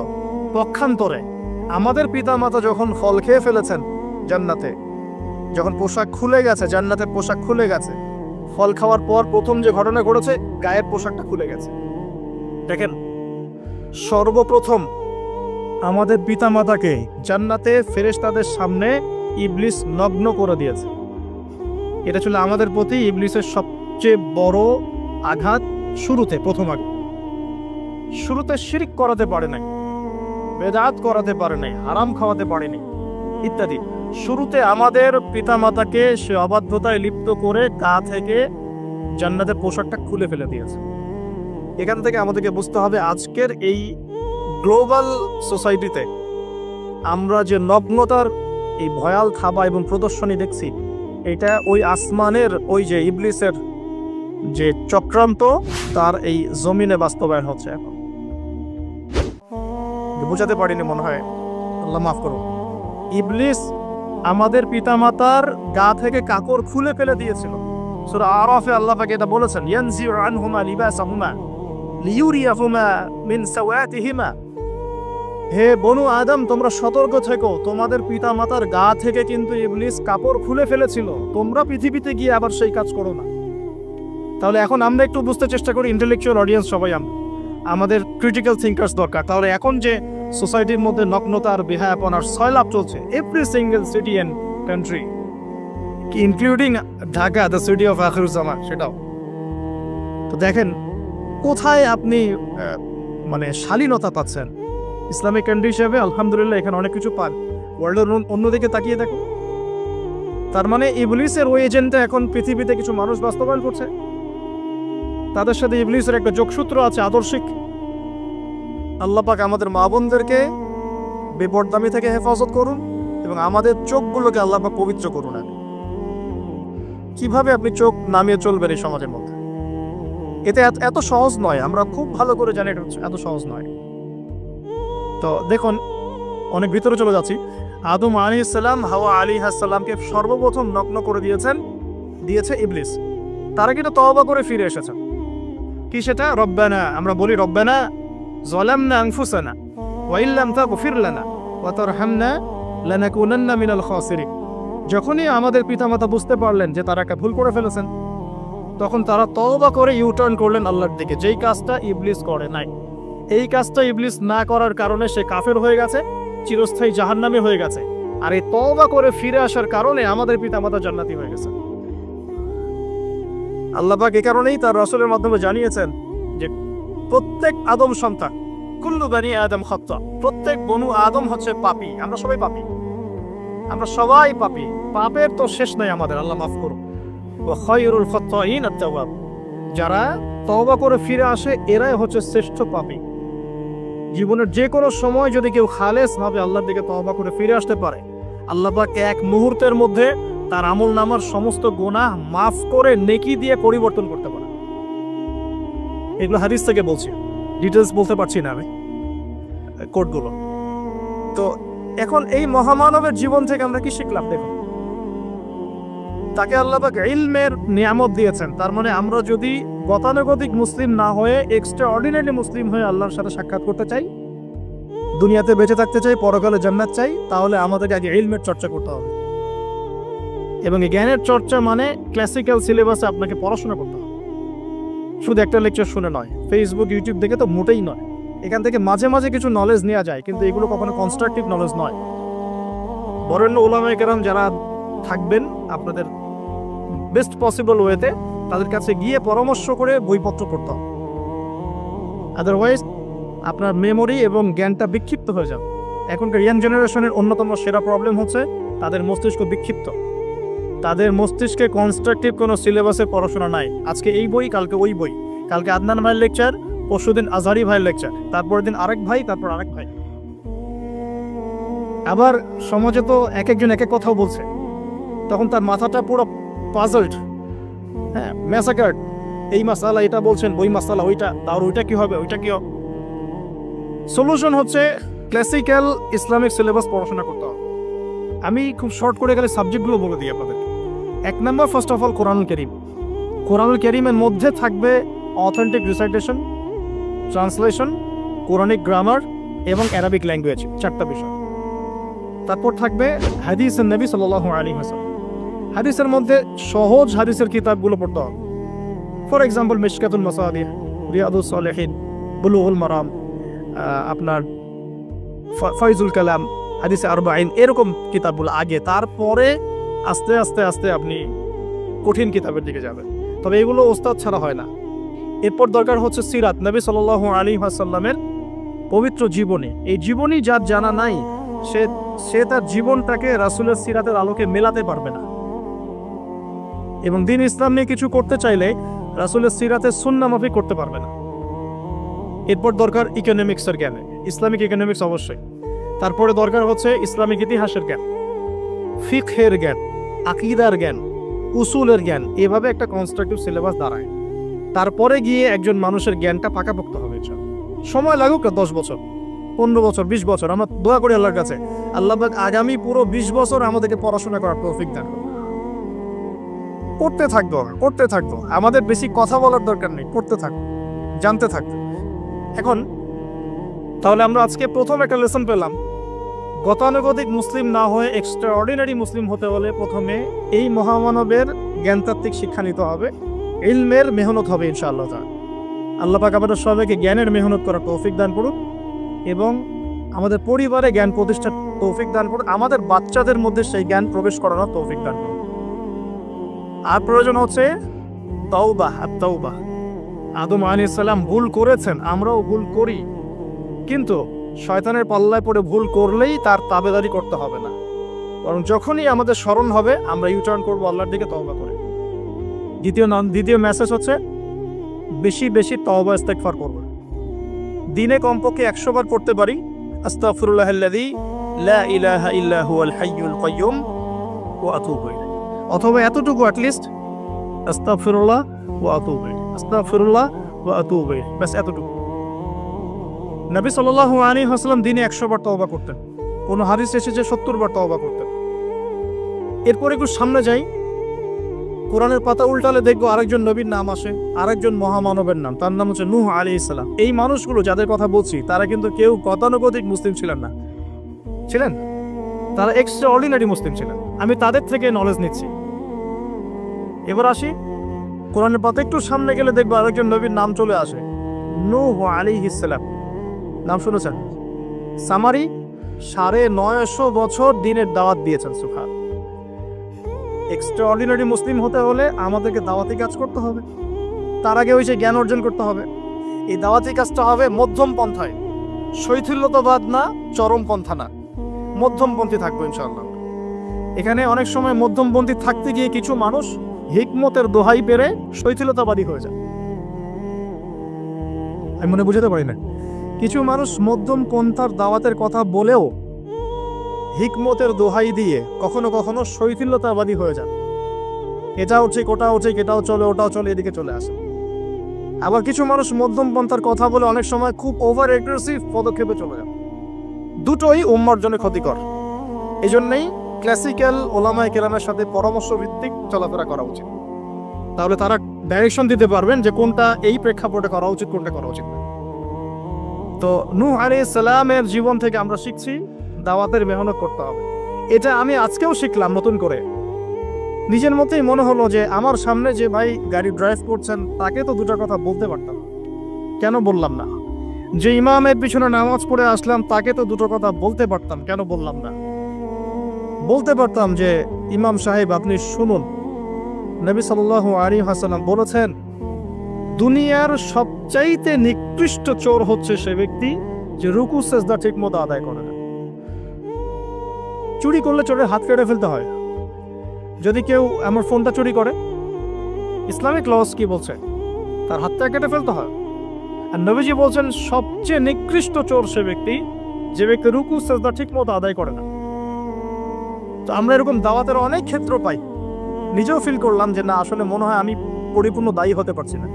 আমি তো এই যে বিমানে আসলাম তার কেবিন ক্রুদেরকে দাওয়াত দিতে পারতাম, অ্যাটলিস্ট শালীনতার একটা আয়াত শোনাতে পারতাম যে এই পোশাকগুলো মেয়েদের পরা উচিত নয়। যে পোশাকটা আপনি পরে আছেন আকাশে উঠছে, সুবহানাল্লাহ, 1 সেকেন্ডের মধ্যে প্লেন ক্র্যাশ করতে পারে। Possible not possible? 1 সেকেন্ডের মধ্যে। সেখানে আমি কিভাবে আল্লাহর জিকির বাদ দিয়ে বেহায়াপনায় লিপ্ত হতে পারি? বিশ্বাস করেন, হয়তোবা আমি একটু দুর্বল মনের মানুষ কিনা জানি না, কিন্তু আমি এয়ারে উঠলে আমার সবসময় ফিকির থাকে লা ইলাহা ইল্লাল্লাহ লা হাওলা ওয়ালা কুওয়াতা ইল্লা বিল্লাহ আস্তাগফিরুল্লাহ ওয়া আতুবু ইলাইহি। মানে আমি মনে হয় যে আল্লাহ পাক ধরে রেখেছেন আমাকে, এটা ফিল করে আল্লাহ ধরে রেখেছেন বলে যেতে পারছি। ওখানে আমরা কিভাবে নগ্নতা প্রদর্শনী করতে পারি, কিভাবে করতে পারি? তো দাওয়াতের অনেক ক্ষেত্র সামনে আসে। আপনার সন্তানকে, আপনার স্ত্রীকে, আপনার প্রতিবেশীকে, ড্রাইভারকে, সবজিওয়ালাকে আমরা দাওয়াত দিতে পারি। বাট আমি মনে হচ্ছে যে আমি আসলে কথাটা বলছি বড় গলায়, আমি এখন নিজেও এটা হতে পারি নাই। আল্লাহ পাক আমাদেরকে হওয়ার তৌফিক দান করুন। নূহ আলাইহিস সালাম 950 বছর দাওয়াত দিয়েছেন। একটা খালি এক্সাম্পল দিচ্ছি, তিনি সূরা নূহের মধ্যে আল্লাহ পাক বলেছেন, নূহ আলাইহিস সালাম আল্লাহকে বলছেন, রব্বি, হে আমার রব, ইন্নী দাআউতু কওমি লাইলা ওয়া নাহারা, আমি আমার এই কওমকে প্রতিদিন প্রতি রাত দাওয়াত দিয়েছি।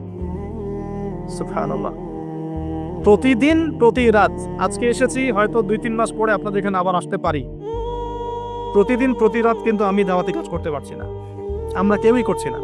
নূহ আলাইহিস সালাম বলছেন, আমি বিনা আজর, কোনো আজর ছাড়াই, কোনো স্বার্থ ছাড়াই আল্লাহ আমি আমার কওমকে দিন রাত দাওয়াত দিয়েছি। ওয়ালাম ইয়াজিদহুম দুআই ইল্লা ফিরারা, যখনই দাওয়াত দিয়েছি আমার দাওয়াত শুনে তারা খালি পৃষ্ঠ প্রদর্শন করেছে। কেউ মাথা ঢেকে ফেলেছে, কেউ মুখ কান বন্ধ করেছে, হ্যাঁ, কেউ আমাকে পাগল বলেছে, মজনুন বলেছে। এমনকি তিনি যখন নৌকা বানাচ্ছেন আল্লাহ পাকের আদেশে, মানুষ পাশ দিয়ে হেঁটে যায় আর চিৎকারি করে, কবে মরুভূমিতে নৌকা চলবে? নূহ, তোমার এই নৌকা মরুভূমিতে চলবে কবে? মানুষ টিটকারি মারে। তো এখনো দেখবেন স্ক্যাটোলজিক্যাল কথা বললে, আখিরুজ্জামান নিয়ে কথা বলে অনেকেই মজা নেয়। কবে আসবে ক্যাশলেস সোসাইটি? বললাম তো চলে আসছে।